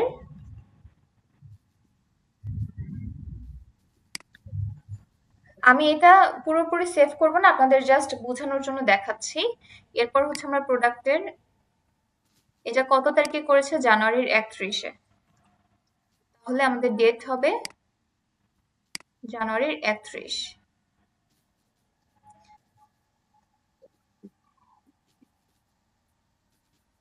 আচ্ছা, আমরা যদি ইনভয়েস করি তাহলে আমাদের রিসিভ পেমেন্ট দেখাতে হবে। আমরা আরেকটু শর্টকাটে করতে পারি। এখন ইনভয়েস করা মানে কি, বাকিতে বিক্রি করা, বাট ই-কমার্স প্ল্যাটফর্মগুলোতে কিন্তু বাকিতে বিক্রি করা খুব একটা হয় না, কারণ আপনি কাকে সেল করছেন, কাস্টমারকে, কোন কান্ট্রির, এটা কিন্তু জানা যায় না। এর জন্য সবসময় কি করতে হয়, নগদ টাকায় করতে হয়। তো নগদ টাকায় যদি আমরা পারচেস করে থাকি তাহলে কিসের মাধ্যমে রেকর্ড করব, সেলস রিসিপ্ট। আমি সেলস রিসিপ্টে চলে আসি। আসার পর কাস্টমার সিলেক্ট করব, ডেট সিলেক্ট করব,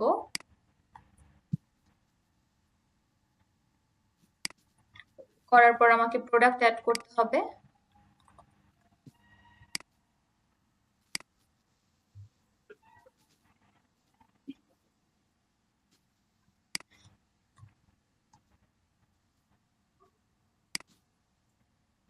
যেমন প্রোডাক্টের প্রাইসটা এখানে দিয়ে দেই,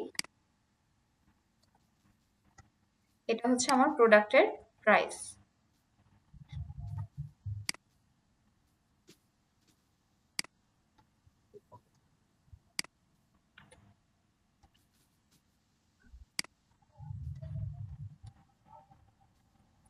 পারচেস কস্ট, যেমন আমি প্রোডাক্টটা হচ্ছে $28 সেল করেছি, এটা আমি পারচেস করেছি $28.98, সেল করছি, এটা আমি পারচেস করছি $20।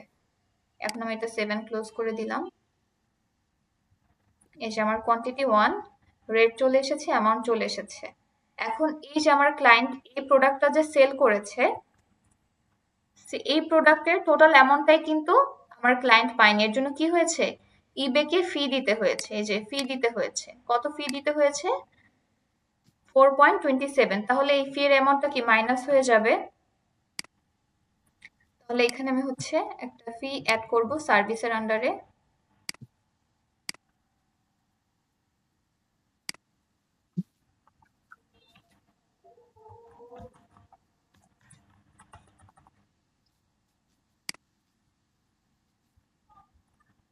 ইবে ফি, হ্যাঁ, এটা কি হবে, এটা মাইনাস হবে, -4.27।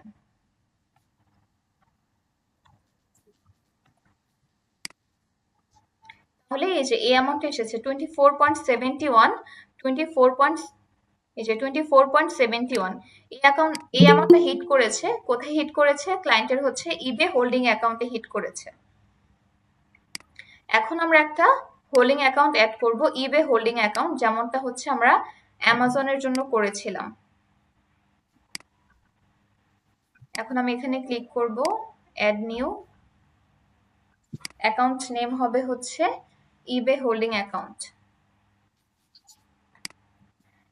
এখানে ওপেনিং ব্যালেন্স দেওয়া আছে জানুয়ারির 1 তারিখে, এটা ছিল ওপেনিং ব্যালেন্স। এটা আমি এখানে ফার্স্ট আমি নাম দিয়ে দিই,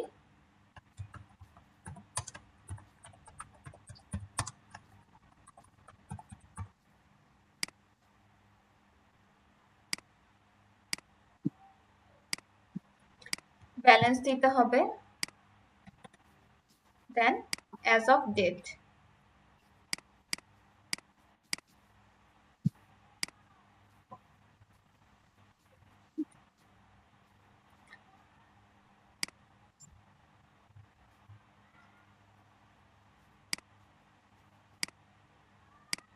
আচ্ছা, এখন এই ট্রানজাকশনটা যদি আমরা সেভ করি, সেভ করলে কি হবে, এই ট্রানজাকশনটা আমাদের ম্যাচ করবে ইবে হোল্ডিং অ্যাকাউন্টের সাথে। তো আপনি যদি অ্যাজ এ অ্যাকাউন্টেন্ট বা বুককিপার হিসেবে কাজ করতেন, তখন আপনাকে কি করতে হতো, এই যে প্রত্যেক দিনের যে সেলগুলো আছে, সেলগুলো কিন্তু এইভাবে রেকর্ড করতে হতো। এখন সাপোজ আপনি কোনো ক্লায়েন্টের কাজ পেলেন, ক্লায়েন্ট 1 বছর ধরে সে কোনো ই কমার্সের কাজগুলো করেনি, ইনভয়েসগুলো এন্ট্রি করেনি। এখন আপনি যদি এইভাবে ইনভয়েস একটা একটা করে এন্ট্রি করতে যান, তাহলে কি আপনার অনেক বেশি সময় লাগবে না? তো আপনি যদি একটা একটা করে এন্ট্রি না করে শর্টকাটে করতে চান, একটু অন্য আরেকটা ওয়েতে করা যায়। কোন ওয়েতে, কে বলতে পারবে? কেউ কি বলতে পারবে? আমি তো দেখালাম যে কিভাবে ইনভয়েস করে যদি করতে হয় আমরা একটা একটা করে করব। আচ্ছা, প্রদীপ ভাইয়া তার ইন্টারনেট প্রবলেম, ঠিক আছে, বুঝতে পেরেছে, আপনি ট্রাই করবেন ভিডিও দেখে কভার করার জন্য। বাকিরা যারা আছে কে বলতে পারবে? এখন ক্লায়েন্টের যদি 1 বছরের স্টেটমেন্ট দেয়, এখানে 10-12 হাজার ইনভয়েস থাকতে পারে, ইনভয়েসের ডিটেলস। এখন ক্লায়েন্ট আপনাকে বললো 7 দিনের মধ্যে করে দিতে হবে, আপনি কি 7 দিনের মধ্যে এতগুলো ট্রানজাকশন, এতগুলো ইনভয়েস রেকর্ড করতে পারবেন? এটা একটা ইনভয়েস ইম্পোর্ট করে ফেলবো। না, এটা এখানে ইম্পোর্ট করা যাবে না। কেন করা যাবে না? এই যে এখানে আমাদের কি আছে, এই যে ফি দেওয়া আছে, এই যে মাইনাস করতে হবে। আমরা ইম্পোর্টের সময় তো এই যে মাইনাসটাতে অ্যাড করতে পারবো না। তাহলে আমরা কি করতে পারি, এই যে আমাদের পিডিএফ ফাইলটা আছে, পিডিএফ ফাইলটাকে হচ্ছে আমরা সিএসভি তে কনভার্ট করব। কনভার্ট করে হচ্ছে আমরা ইবে হোল্ডিং অ্যাকাউন্ট যে ক্রিয়েট করেছি সেখানে আপলোড করব, আপলোড করে আমরা ক্যাটাগরাইজ করব। এটা করতে পারি। এখন যখন আমি এই পিডিএফটাকে সিএসভি তে কনভার্ট করব ইবের, এখানে একটা প্রবলেম আছে। কি প্রবলেম? দেখেন প্রত্যেকটার মধ্যে নেট টোটাল দেওয়া আছে, নেট টোটাল দেওয়া আছে। তো এই পিডিএফটাকে সিএসভি তে কনভার্ট করা কিছুটা সময় সাপেক্ষ ব্যাপার, বাট পারা যাবে না, বিষয়টা এমন না, আপনারা একটু ট্রাই করলেই পারবেন। পিডিএফটাকে হচ্ছে সিএসভি তে ফার্স্টে কনভার্ট করবেন, কনভার্ট করার পর ফিল্টার করে এই যে নেট টোটাল গুলো আছে, নেট টোটাল গুলো হচ্ছে ফিল্টার করে সিলেক্ট করবেন, করে ডিলিট করে দিবেন। পেপাল স্টেটমেন্টের সময় ব্ল্যাঙ্ক যেগুলো ছিল, জিরো যেগুলো ছিল, ফিল্টার করে সিলেক্ট করে ডিলিট করে দিয়েছেন, নেট টোটাল গুলো সেম ভাবে ডিলিট করে দিবেন। ডিলিট করে দেওয়ার পর হচ্ছে এই যে এখানে ওপেনিং ব্যালেন্স দেওয়া আছে, ওপেনিং ব্যালেন্সের সাথে অটোসাম করে দেখবেন এন্ডিং ব্যালেন্স আসে কিনা। তো আমি একটা ফাইল রেডি করে রেখেছি, আমি সেটা একটু ওপেন করে আপনাদের দেখাই।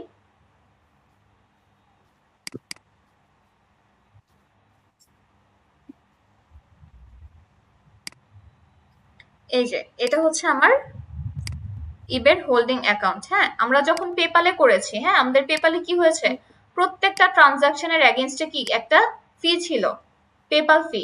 ঠিক তেমনি করে যখন আমরা ইবেতে বিজনেস করছি, যে আমরা এইটা একটা প্রোডাক্ট, এখানে একটা প্রোডাক্ট দেওয়া আছে ড্রাগন, এখানে একটা প্রোডাক্ট দেওয়া আছে ক্রিসমাস গিফট,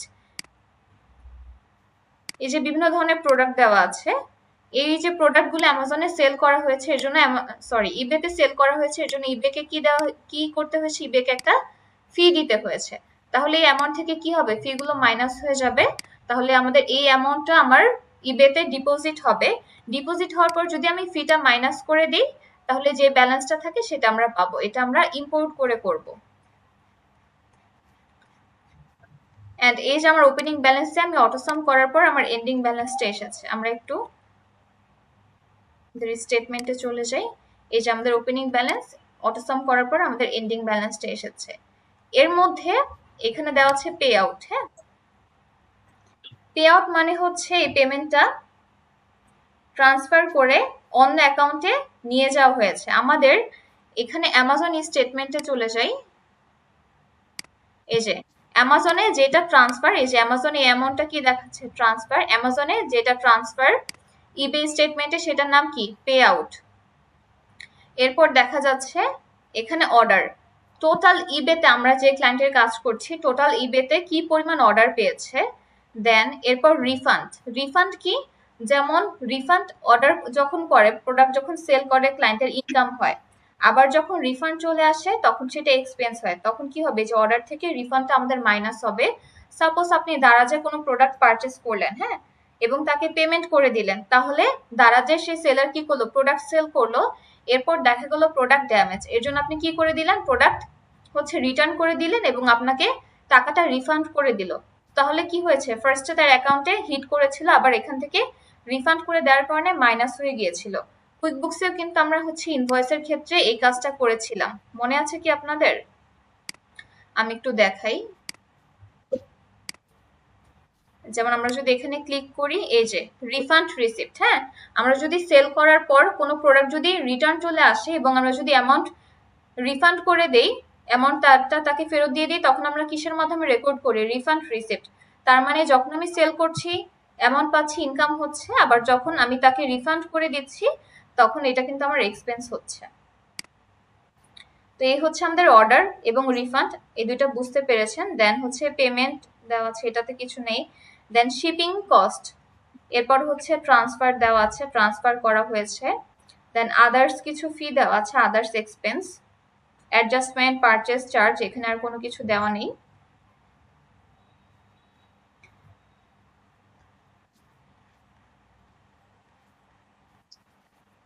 তো এখন এই যে আমাদের এই পিডিএফ ফাইলটাকে আমরা সিএসভি তে কনভার্ট করেছি, আর এখানে ইনভয়েস দেওয়া আছে। আমরা যদি একটা একটা করে করতে চাই আমাদের অনেক বেশি সময় লাগবে, এর জন্য এটাকে আমরা পিডিএফটাকে সিএসভি তে কনভার্ট করে ইম্পোর্ট করে নিয়ে আসবো। আমি এখন চলে যাব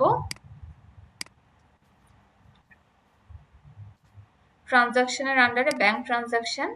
আমরা already e commerce holding account add করেছিলাম অ্যান্ড ওপেনিং ব্যালেন্স অ্যাড করেছি, সেটা একটু রিলোড দিই।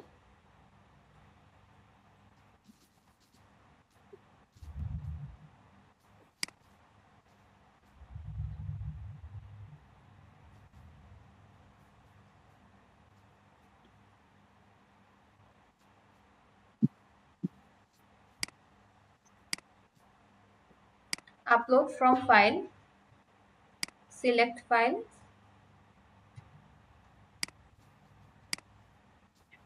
then continue। এখান থেকে সিলেক্ট করব ইবে হোল্ডিং অ্যাকাউন্ট। আমি ডেট ফরম্যাট ইউজ করছি মান্থ, ডে, ইয়ার, দেন কন্টিনিউ। এই যে আমাদের ট্রানজাকশন ইবে ফি, ট্রানজাকশন ইবে ফি যেমনটা আমরা পেপালে করেছিলাম, পেপাল ট্রানজাকশন করেছি, দেন পেপাল ফি অ্যাড করেছি।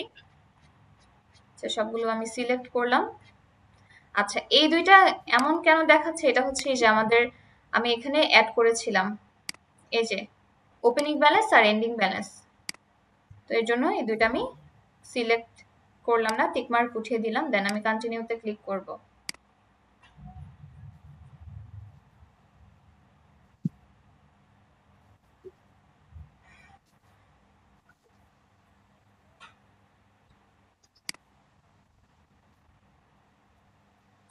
আমাদের ইম্পোর্ট করা ডান।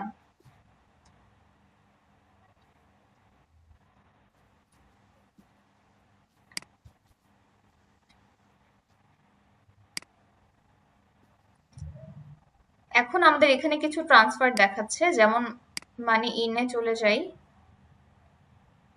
ইবে পে আউট। হ্যাঁ, এটা আমি একটু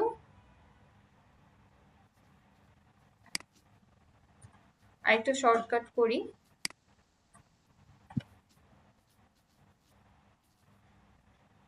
এই যে আমাদের 5টা ছিল ইবে পে আউট। হ্যাঁ, এটা আমরা একটু ক্যালকুলেশন করে দেখি আমাদের ব্যালেন্স গুলো।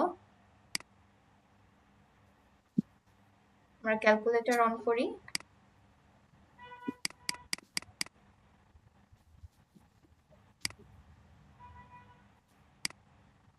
$386.69 plus 309.49।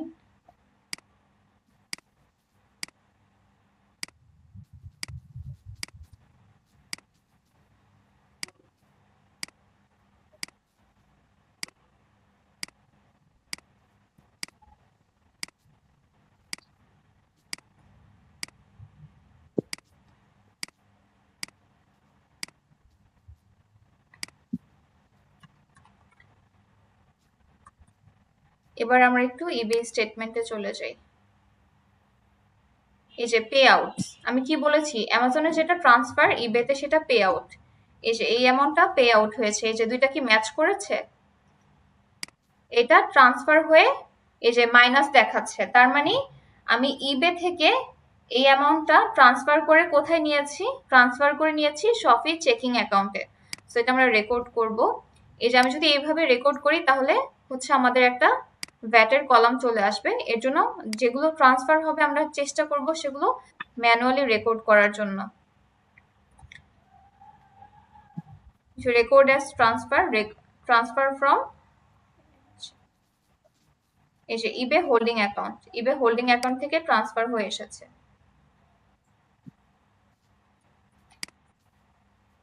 এইভাবে কিন্তু আমরা যখন রিয়েল লাইফে কাজ করব প্রত্যেকটা দেখে দেখে চেক করে করে করতে হবে।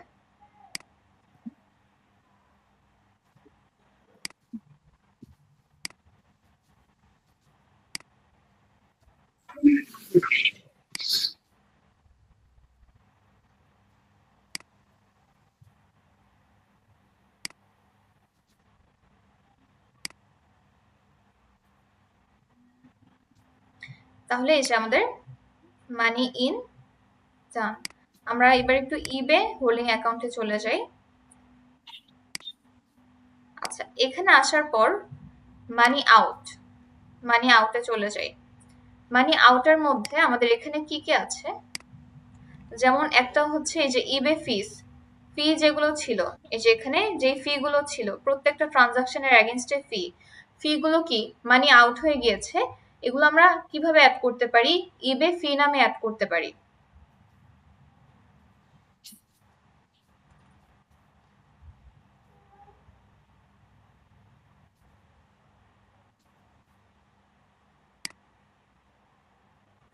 তাহলে আমি ইবে ফি গুলো একসাথে সিলেক্ট করে দেন ক্যাটাগরি করব।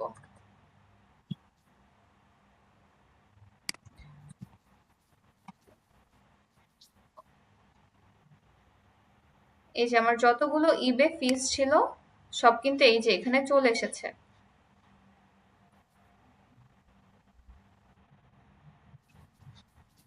এখানে টোটাল কয়টা আছে, এই যে 50টার মতো আছে।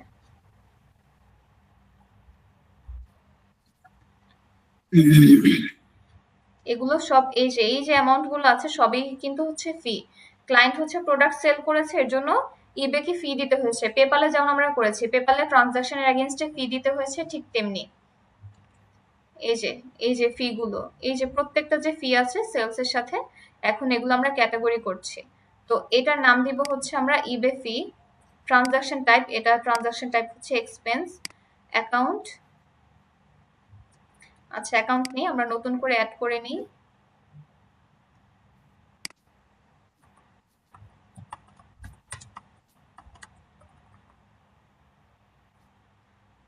অ্যাকাউন্ট টাইপ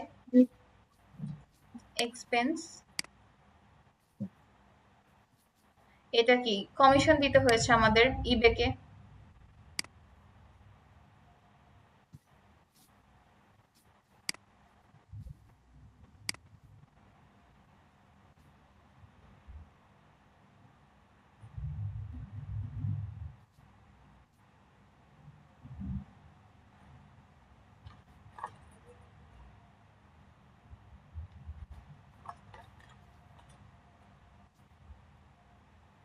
আমরা রুল ক্রিয়েট করব না, ম্যাচ করে করে দেখতে হবে যে কোনটা কোথা থেকে এসেছে, শুধু ক্যাটাগরি করলেই হবে না। আচ্ছা, আমরা ফিসটা ক্যাটাগরি করলাম, এরপর আমরা দেখি আমাদের এখানে আর কি কি অ্যাকাউন্ট আছে।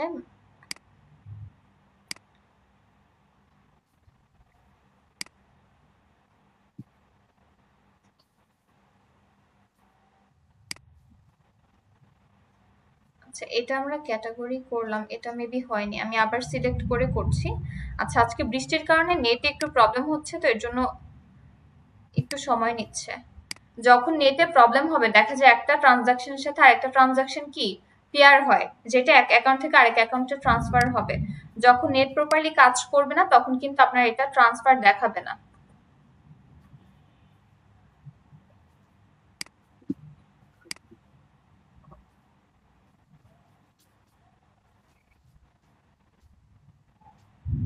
আচ্ছা, এই যে আবারও হয়নি।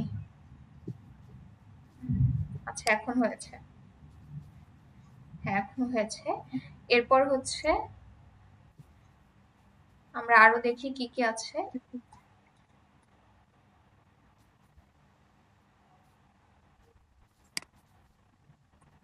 আচ্ছা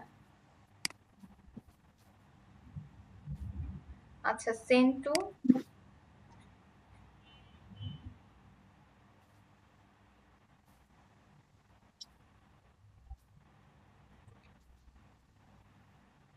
এটা কত, 31/1।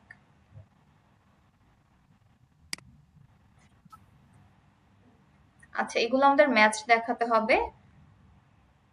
এটা কোথায় আছে, এটা আমাদের স্পেন্ড সাইডে আছে।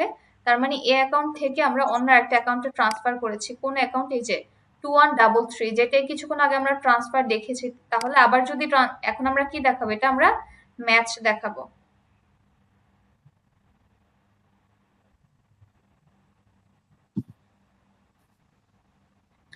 এই যে অলরেডি আমরা একবার ট্রান্সফার করেছি, দেখিয়েছি তাই না? এই অ্যাকাউন্ট থেকে আমার চেকিং অ্যাকাউন্টে ট্রান্সফার হয়েছে। এখন এটা যদি আমি আবার ক্যাটাগরাইজ করি ট্রান্সফার না দেখিয়ে, তাহলে কি এটা ভুল হবে?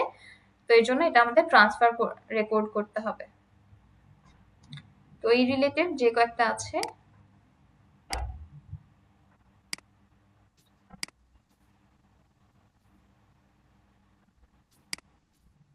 এই যে এখানে কিন্তু ইনভেন্টরি দেখাচ্ছে, ইনভেন্টরি দিলে কিন্তু ভুল হবে। আমি প্রত্যেকটা ম্যাচ করে করে, এই যে এটাও হচ্ছে ট্রান্সফার হয়েছে, এটাও ট্রান্সফার দেখাতে হবে। এইভাবে আপনাকে প্রত্যেকটা ধরে ধরে কাজ করতে হবে। এটাও আমাদের ম্যাচ।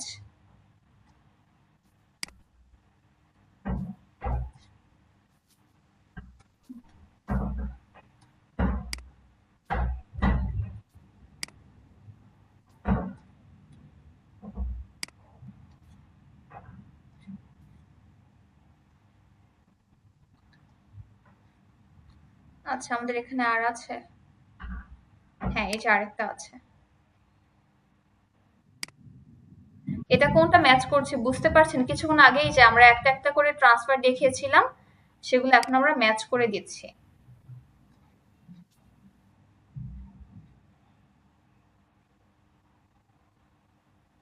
আচ্ছা, এখানে কিছু প্রোডাক্ট দেওয়া আছে, যেমন digital, then Microsoft, Xbox, Apple, Fisher Price. এই যে এই নামগুলো দেওয়া আছে, আচ্ছা এগুলো মানি আউটে দেওয়া আছে। এবার আমরা একটু মানি ইনে চলে যাই।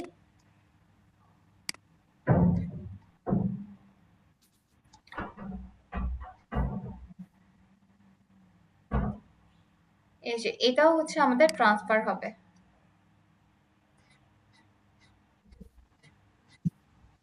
আচ্ছা, এখানে আমরা যেগুলো দেখতে পাচ্ছি, এগুলো আমাদের কি হয়েছে? এগুলো হচ্ছে আমরা রিসিভ করেছি।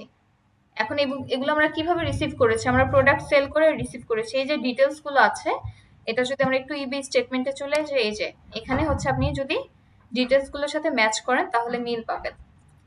তাহলে এগুলো আমরা কিসে রেকর্ড করব? এগুলো হচ্ছে আমরা সেলস এর আন্ডারে রেকর্ড করব। আমি সবগুলো সিলেক্ট করলাম, এডিট,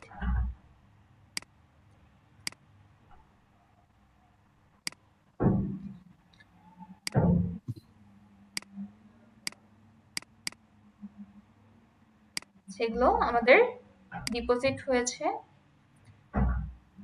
কি ডিপোজিট হয়েছে? আমরা সেল করেছি, সেলস এর অ্যামাউন্ট ডিপোজিট হয়েছে।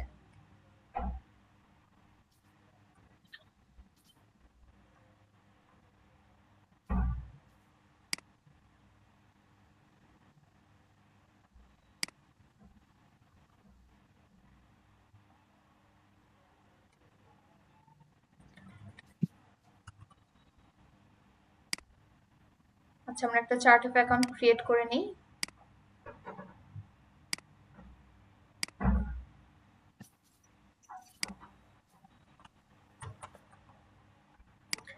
সেল কখন হয়? আমরা হচ্ছে যখন ইনকাম করি তখন হয়।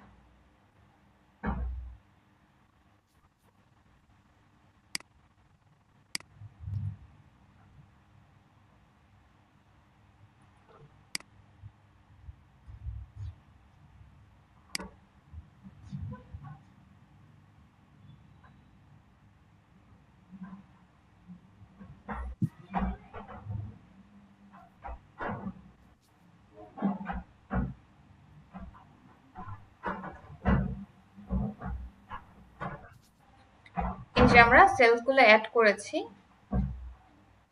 আমাদের এখানে আরো কিছু আছে। আচ্ছা, money in, money out. Money in গুলোকে ফার্স্ট আমি কপি করি, দেন মানি আউট গুলোকে হচ্ছে আমি টিকমার্ক রিমুভ করে দিব।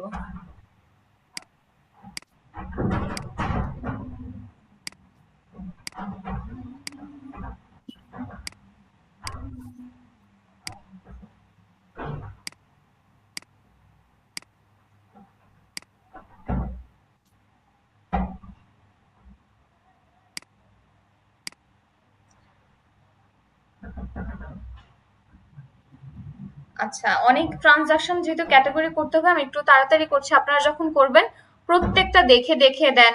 ব্যাংক রিকনসিলিয়েশন, ক্রেডিট কার্ড রিকনসিলিয়েশনের সময় যেমন করেছেন, পেপালের সময় খুঁজে খুঁজে দেখতে হবে যে কোনটা কোন হেডে যাবে, কেন হয়েছে, খুঁজে খুঁজে দেখে করতে হয়েছে, সেম ভাবেই করবেন। দেন এই যে এখানে আমাদের আরো কিছু আছে রিসিভ, এই যেগুলো হচ্ছে সেল করে রিসিভ করা হয়েছে, এগুলো আমি সিলেক্ট করব। আর মানি আউট,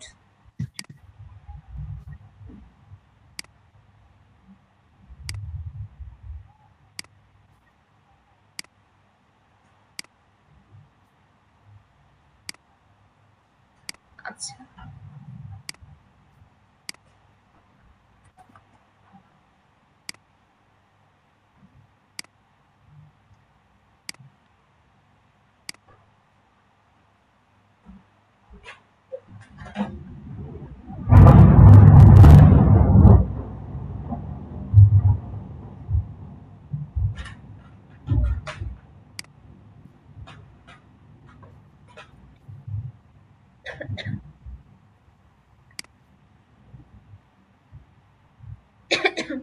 আচ্ছা, এখানে একটা হচ্ছে 27 তারিখের আর একটা হচ্ছে 8 তারিখের। এটা হচ্ছে স্পেন্ড করা হয়েছে, কোথায় করা হয়েছে আমরা একটু এখানে এসে দেখি।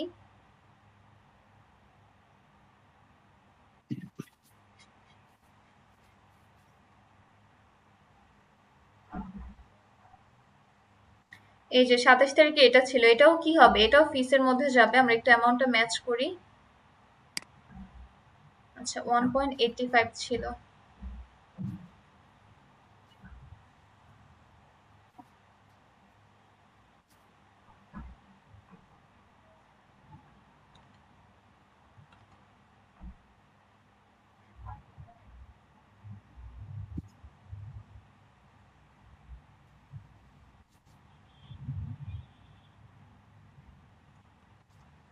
আচ্ছা, আমি এগুলো সিলেক্ট করে করে দিচ্ছি।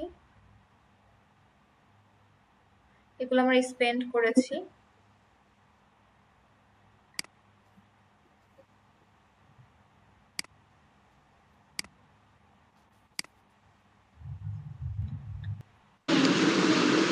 আপু আমি দেখেছি এরকম প্রবলেম হলে রিলোড দিলে ঠিক হয়ে যায় পরে।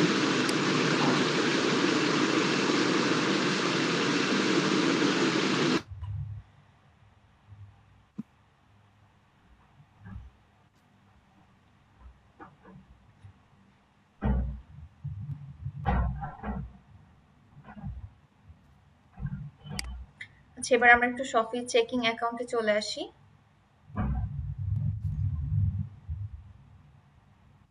এখান থেকে আমরা একটু ক্যাটাগরাইজ করব।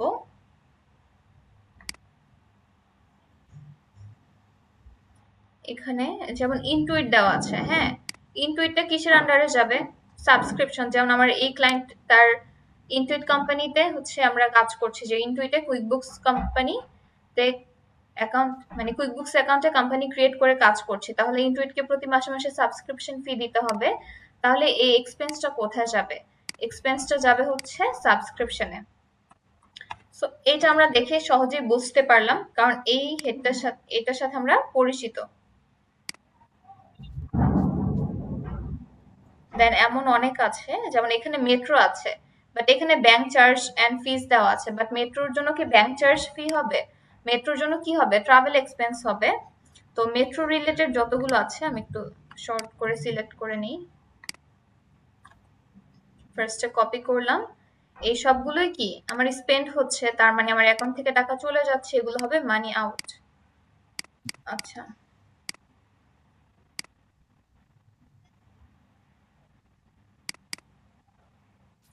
মানি আউট।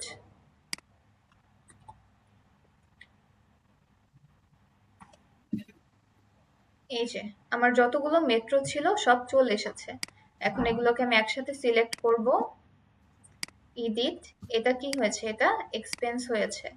কেন হয়েছে? এটা ছিল ট্রাভেলিং।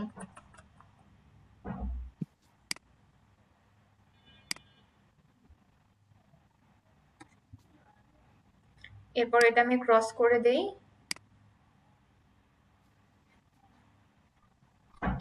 এরপর এখানে আছে গুডউইল ইন্ডাস্ট্রি, এই যে স্টোর, আপনারা যখন অ্যামাজন স্টোর, গুডউইল স্টোর এই টাইপের যদি আপনারা কোনো কিছু দেখেন, স্টোর রিলেটেড যদি কোনো কিছু থাকে, তাহলে এটার হেড হবে হচ্ছে ম্যাটেরিয়ালস অ্যান্ড সাপ্লাই। মানে স্টোর থেকে আমাদের যারা ক্লায়েন্ট যারা আছে তারা হচ্ছে ম্যাটেরিয়ালস বা বিভিন্ন সাপ্লাইস হচ্ছে পারচেস করে নিয়ে আসে। তো এটাকে আমরা একটু একসাথে ক্যাটাগরি করব।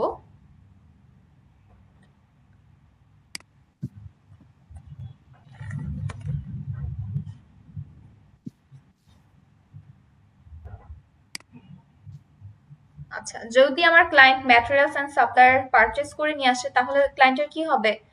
টাকা অ্যাকাউন্ট থেকে চলে যাচ্ছে, এই যে স্পেন্ড হবে, এই যে অনেকগুলো আছে, বাট এখানে দেখাচ্ছে inventory then owners drawing, but এটা আমরা কপি করব। কপি করার পর এডিটে ক্লিক করব। এটা আমাদের এক্সপেন্স।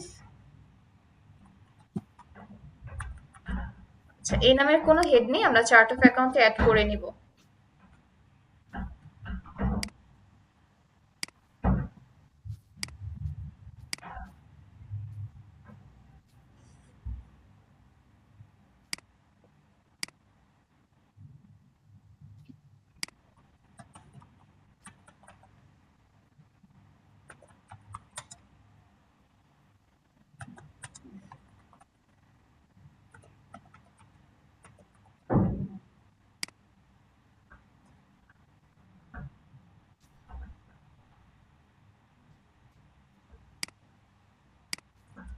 এক্সপেন্স কাছাকাছি যেটা পাই সেটা সিলেক্ট করব। এই যে সাপ্লাইস এন্ড ম্যাটেরিয়ালস,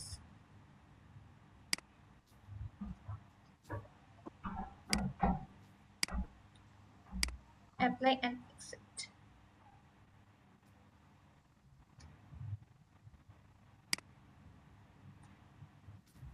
আচ্ছা, আমাদের গুডউইল ডান। এরপর আমরা কিছু আরো মানি আউট দেখি। যেমন এখানে কি হয়েছে, এটা ছিল ওয়ালমার্ট, দেন হচ্ছে পোস্টেজ। এটা কি হতে পারে আমরা একটু দেখে নেই, এটা কোন ধরনের অর্গানাইজেশন।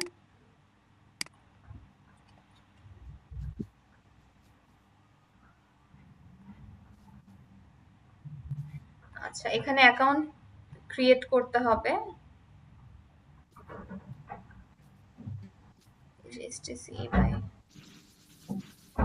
আচ্ছা, এইখানে হচ্ছে এই যে আমার ক্লায়েন্ট ইবেতে বিজনেস করে, সে হচ্ছে বিভিন্ন কান্ট্রিতে তার প্রোডাক্ট গুলো হচ্ছে ডেলিভারি করে থাকে। তো কোন জায়গা থেকে সে সবচাইতে চিপেস্ট রেটে হচ্ছে শিপিং করতে পারবে, সেটা সে এই ওয়েবসাইট থেকে দেখতে পারবে। প্রাইডশিপে তার অ্যাকাউন্ট ওপেন করতে হবে। অ্যাকাউন্ট ওপেন করার পর তাকে হচ্ছে প্রতি মাসে হচ্ছে এই যে সাবস্ক্রিপশন ফি দিতে হবে, যে থাউজেন্ডস অফ শিপার্স প্রাইডশিপ। এই যে quickly compare UPS and USPS to get the cheapest shipping rate. এটা আমরা সার্চ করে বুঝতে পারলাম। তার মানে এখানে আমরা যদি একটা কোম্পানি মানে অ্যাকাউন্ট ওপেন করি, ওপেন করার পর আমাদের প্রতি মাসে মাসে সাবস্ক্রিপশন ফি দিতে হবে। কেন ক্লায়েন্ট ওপেন করে সাবস্ক্রিপশন ফি দিচ্ছে, এই যে এখানে কিন্তু সুন্দর করে দেওয়াই আছে। যারা অনলাইনে বিজনেস করে, যেমন ইবে, অ্যামাজন বা এই ধরনের ই কমার্স প্ল্যাটফর্মগুলোতে বিজনেস করে, তারা তো হচ্ছে বিভিন্ন দেশে প্রোডাক্ট শিপিং এর মাধ্যমে পাঠায়। তো এটা আমরা কিসে রেকর্ড করব, কে বলতে পারবে কি হবে এটা? ম্যাম এটাকে আমরা ইয়াতে দিতে পারবো না, শিপিং এ দিতে পারবো না?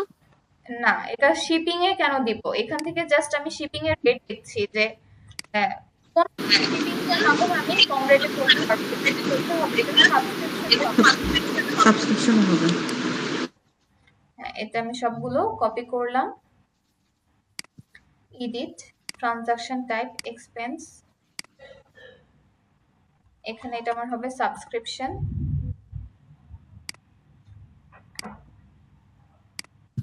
ম্যাম মানে এরকম পেজে যদি শিপিং থাকে কিন্তু যদি এটাকে সাবস্ক্রিপশনে করে মানে ইউজ করতে, তখন ওটাকে আমরা সাবস্ক্রিপশনে রাখবো, তাই তো?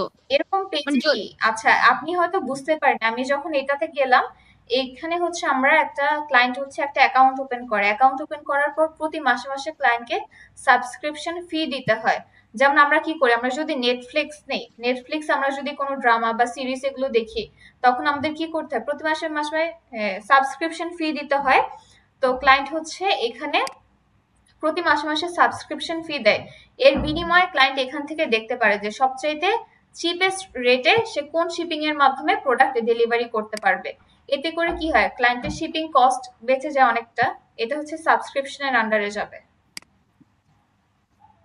না, বলতে চাচ্ছি উনি তো এখানে শিপিং করতেছে তাই না, ওনার প্রোডাক্ট গুলোকে শিপ করতেছে, তো এটার শিপিং কস্ট এখানে, আসবে না? আচ্ছা এখানে শিপিং এই- এখান থেকে হচ্ছে উনি হচ্ছে আইডিয়া নেয় যে কোন রুটটা ইউজ করলে উনি হচ্ছে কম রেটে করতে পারবে। ও আচ্ছা। এখন এখান থেকে হচ্ছে বিভিন্ন সাব সেলাররা থাকে যারা হচ্ছে শিপিং সার্ভিস দিয়ে থাকে। শিপিং ফিটা হচ্ছে আবার তাদেরকে দিতে হবে, আর এই কোম্পানিকে শুধু সাবস্ক্রিপশন ফি পাবে কোম্পানি। আবার দেখা যায় কোম্পানি যারা শিপিং সার্ভিস দেয় তাদের কাছ থেকে একটা কমিশন নিবে। এই যে আমি একটা খুঁজে বের করেছি, তো এইভাবেই হচ্ছে আপনারা সবগুলো খুঁজে খুঁজে বের করে করে করবেন।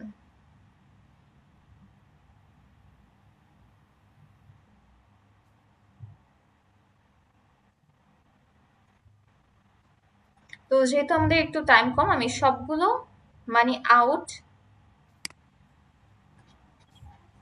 আমি রেকর্ড করে দিচ্ছি।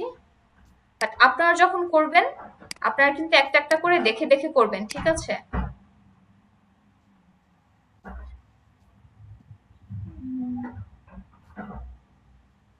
আচ্ছা আমি এটা সিলেক্ট করলাম। এভাবে যদি আপনারা প্রত্যেকটা একটা সার্চ করে দেখেন আপনারা বের করতে পারবেন। আচ্ছা আমাদের মানি আউট ডান। এখানে হচ্ছে মানি ইন আছে কিছু।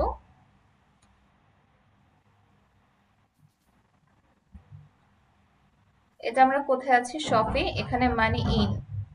এখন এটা কত তারিখের আছে, 4 তারিখের। আমরা একটু স্টেটমেন্টেও চলে যাই।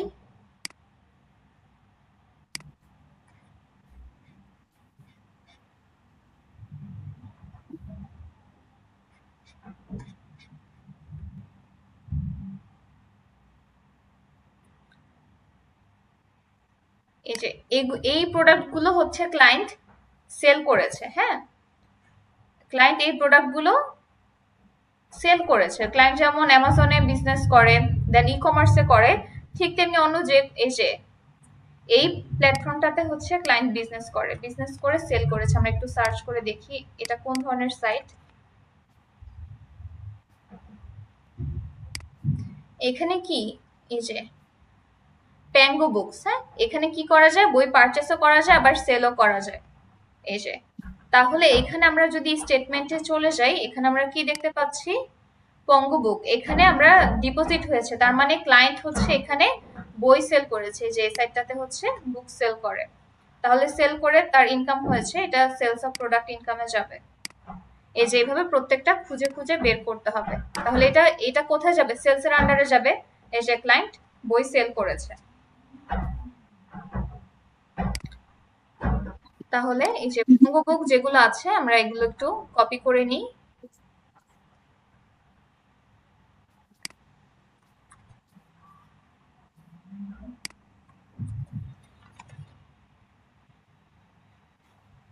এই যে পঙ্গু বুক, বাট এইগুলো কিন্তু সার্ভিস দেখাচ্ছে, এটা তো সার্ভিস হবে না, এগুলো হচ্ছে কি সেলস এর আন্ডারে যাবে। ট্রানজাকশন টাইপ টাকা হচ্ছে ডিপোজিট হয়েছে, সেলস।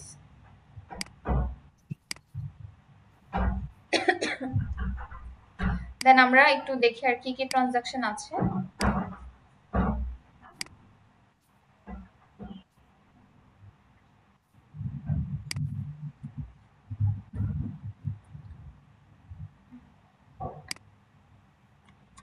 এটা আমাদের কোথায় আছে, এটা হচ্ছে আমাদের রিসিভ মানে ইনসাইডে। এটা কোন ধরনের অর্গানাইজেশন আমরা একটু দেখি।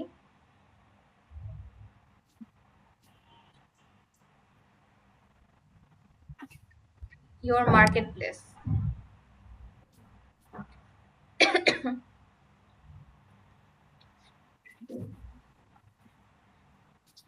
আচ্ছা এই যে এখানেও কিন্তু প্রোডাক্ট আছে। হ্যাঁ, এখান থেকে প্রোডাক্ট পারচেস করা যায়। এটা খুব একটা জনপ্রিয় না, তার মানে এখানে কি বুঝলাম, ক্লায়েন্ট হচ্ছে এখানেও তার প্রোডাক্টগুলো সেল করেছে। এই যে দেখেন এখানে কি হয়েছে, ডিপোজিট, এই যে মার্কারি। মার্কারি হচ্ছে একটা ই কমার্স প্ল্যাটফর্ম। মার্কারিতে হচ্ছে এই যে পেমেন্ট, প্রোডাক্ট সেল করে পেমেন্ট পেয়েছে, পেমেন্টটা হচ্ছে মার্কারি অ্যাকাউন্ট থেকে হচ্ছে এই যে এই অ্যাকাউন্টে চলে এসেছে। যেমন ই কমার্স ছিল, ইবে ছিল, এটাও হচ্ছে তেমন। তো এটাকে ফার্স্টে হচ্ছে আমি সবগুলোকে কপি করব, এডিট। এটা হচ্ছে ডিপোজিট হয়েছে, কি ডিপোজিট হয়েছে, সেলস এর ইনকাম।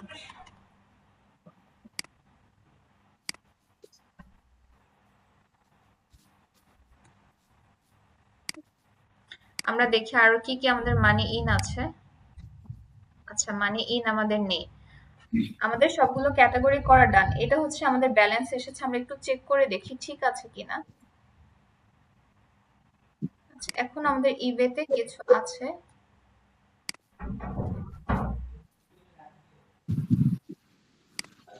পুরো রেকর্ডিং কি অফ?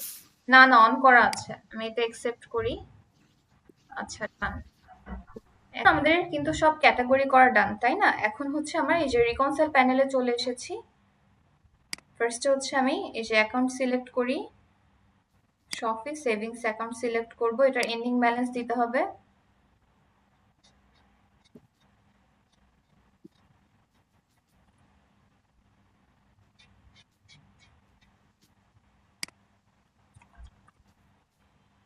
দেন এন্ডিং ডেট দিতে হবে। আমরা রিকনসিলিয়েশন রিপোর্ট, ব্যাংক রিকনসিলিয়েশন করার সময় যেভাবে করেছি সেম প্রসেসে করতে হবে। দেন এন্ডিং ডেটটা অ্যাড করতে হবে। এটা চেঞ্জ করে নিব, আমাদের ডেটা ছিল 23 সালের। স্টার্ট রিকনসাইল, ফিনিশ নাওতে ক্লিক করব, ডান। আমাদের শপি চেকিং অ্যাকাউন্ট করা ডান। এবার হচ্ছে, সরি, সেভিংস অ্যাকাউন্ট করা ডান। এবার চেকিং অ্যাকাউন্টে চলে যাই।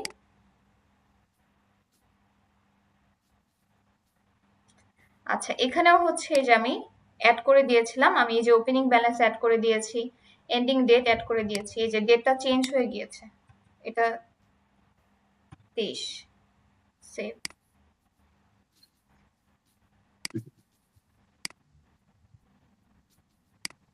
তাহলে আমার দুইটা অ্যাকাউন্ট রিকনসিলিয়েশন করা ডান হলো, শপি সেভিংস, শপি চেকিংস। এরপর আমাদের কি আছে, ইবে হোল্ডিং অ্যাকাউন্ট আছে। এবার আমরা চলে যাব ইবের স্টেটমেন্টে। এই যে আমাদের এখানে এন্ডিং ব্যালেন্স কত ছিল, 83.20।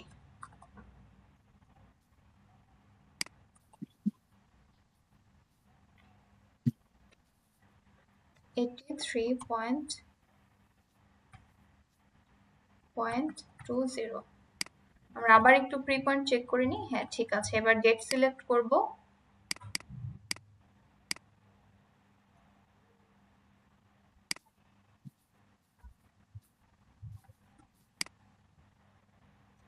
এটা আমরা রিকনসিলিয়েশন করব,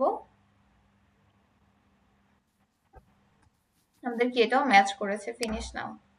এরপর আমাদের আরেকটা বাকি আছে, কোনটা কে বলতে পারবে? সবার প্রথমে আমরা কি করেছিলাম, অ্যামাজনেরটা বাকি আছে না? হ্যাঁ, অ্যামাজন রিকনসিলিয়েশন করা বাকি আছে। আর এটা কিসের মাধ্যমে করেছিলাম আমরা, জার্নাল এন্ট্রি করার মাধ্যমে করেছিলাম।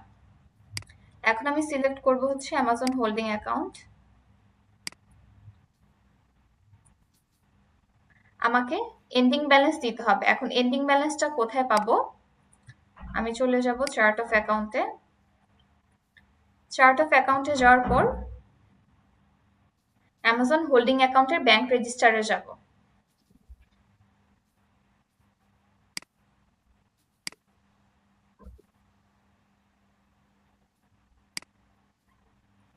এখন এই যে এই ব্যালেন্সটা কোথা থেকে এসেছে সবার মনে আছে তো, 690.75। এই যে আমাদের শপি, এই যেগুলো ট্রান্সফার হয়ে এসেছে, মানে পেমেন্ট হয়েছে, অ্যাকাউন্ট থেকে চলে গিয়েছে। আর এই যে জার্নাল এন্ট্রি করেছিলাম, আর এই অ্যামাউন্টটা কোথা থেকে এসেছে মনে আছে সবার? আচ্ছা, আমি আবার একটু বলি কোথা থেকে এসেছে।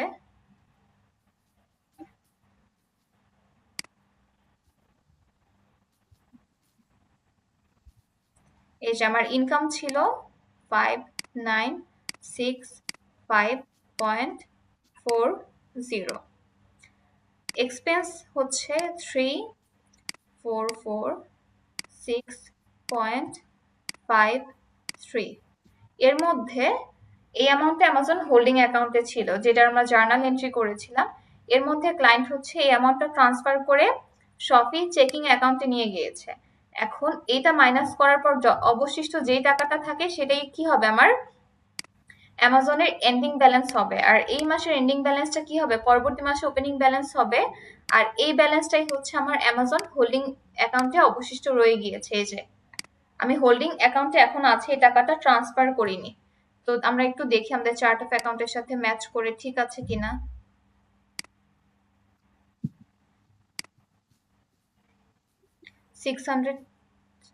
এখানে কত আসছে, 690.75।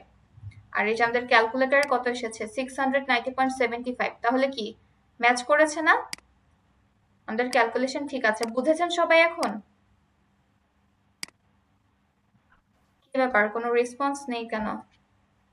আচ্ছা, এখন এটা হচ্ছে আমি এন্ডিং ব্যালেন্সে দিয়ে দেব। জি আপু, বুঝতে পেরেছি। গুড।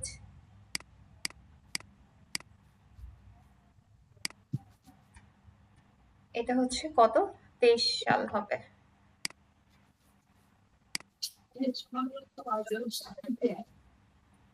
এখন এখানে ডিফারেন্স দেখাচ্ছে। এটা ডিফারেন্স দেখানোর কারণ কি, যেমন আমি এই যে এখানে সবগুলো কি আমরা ম্যানুয়ালি করেছি, এর জন্য এই কলামগুলো খালি, এর জন্য দেখাচ্ছে। সমস্যা নেই, আমরা সবগুলো সিলেক্ট করে নিব। Yes, select all. এই যে এখন কিন্তু ম্যাচ করেছে, ফিনিশ নাওতে ক্লিক করব। তাহলে এখানে আমরা কয়টা অ্যাকাউন্ট রিকনসিলিয়েশন করলাম, আমরা হচ্ছে শপির একটা চেকিং অ্যাকাউন্ট রিকনসিলিয়েশন করেছি, দেন হচ্ছে একটা সেভিংস অ্যাকাউন্ট রিকনসিলিয়েশন করেছি, অ্যামাজন হোল্ডিং অ্যাকাউন্ট রিকনসিলিয়েশন করেছি এবং ইবে হোল্ডিং অ্যাকাউন্ট রিকনসিলিয়েশন করেছি। আমরা একটু রিপোর্টে চলে যাই এবার। আচ্ছা, এই যে আমরা যে হেডগুলো ক্যাটাগরি করেছি, এই যে হেডগুলো কিন্তু এই যে এখানে চলে এসেছে, ইনকাম অ্যান্ড এক্সপেন্স গুলো চলে এসেছে। আর রিকনসিলিয়েশন রিপোর্ট আপনারা জানেন কিভাবে ডাউনলোড করতে হয়। শপির দুইটা, একটা সেভিংস, একটা চেকিং, একটা অ্যামাজন হোল্ডিং আর একটা ইবে, সবগুলো রিকনসিলিয়েশন রিপোর্ট ডাউনলোড করে অ্যাসাইনমেন্টে জমা দিবেন। আর আমি আপনাদের হচ্ছে কিছু ডকুমেন্ট প্রোভাইড করে দিব, যেমন এখানে অ্যামাজনের চার্ট অফ অ্যাকাউন্ট দেওয়া আছে, দেন জার্নাল, কোন কোন হেডের মধ্যে এই যে কি কি আসবে সবকিছু দেওয়া আছে। দেন অ্যামাজনের চার্ট অফ অ্যাকাউন্টের এখানে আরেকটা আলাদা করে লিস্ট দেওয়া আছে।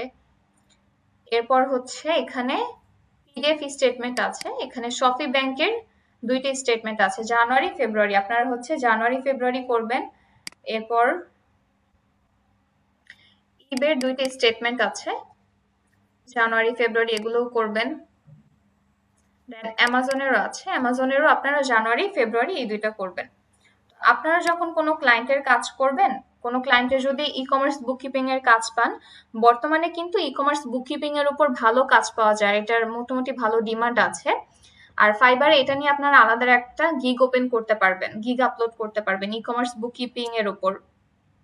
আর আপনি যদি কোনো ক্লায়েন্টের, সাপোজ আপনাকে 1 বছর ই কমার্স বুককিপিং এর কাজ করতে দিল, আপনি যদি সুন্দরভাবে তার কাজটা করে দিতে পারেন, দেখবেন হচ্ছে ক্লায়েন্ট আপনাকে পরে পার্মানেন্টলি হায়ার করবে। তার আপনি প্রতিদিনের কাজ, ডে টু ডে কাজগুলো করে দিবেন। তো এর জন্য এটা কিন্তু একটু ভালো করে শিখতে হবে আর সময় নিয়ে ভালো করে দেখতে হবে যে কোন অ্যাকাউন্ট থেকে কোনটা কোথায় ট্রান্সফার হয়েছে, কোনটা কোন হেডে যাবে, কোথায় সেল করেছে, কি হয়েছে, খুঁটিনাটি সবকিছু ভালো করে দেখে পরে ক্যাটাগরাইজ করতে হবে।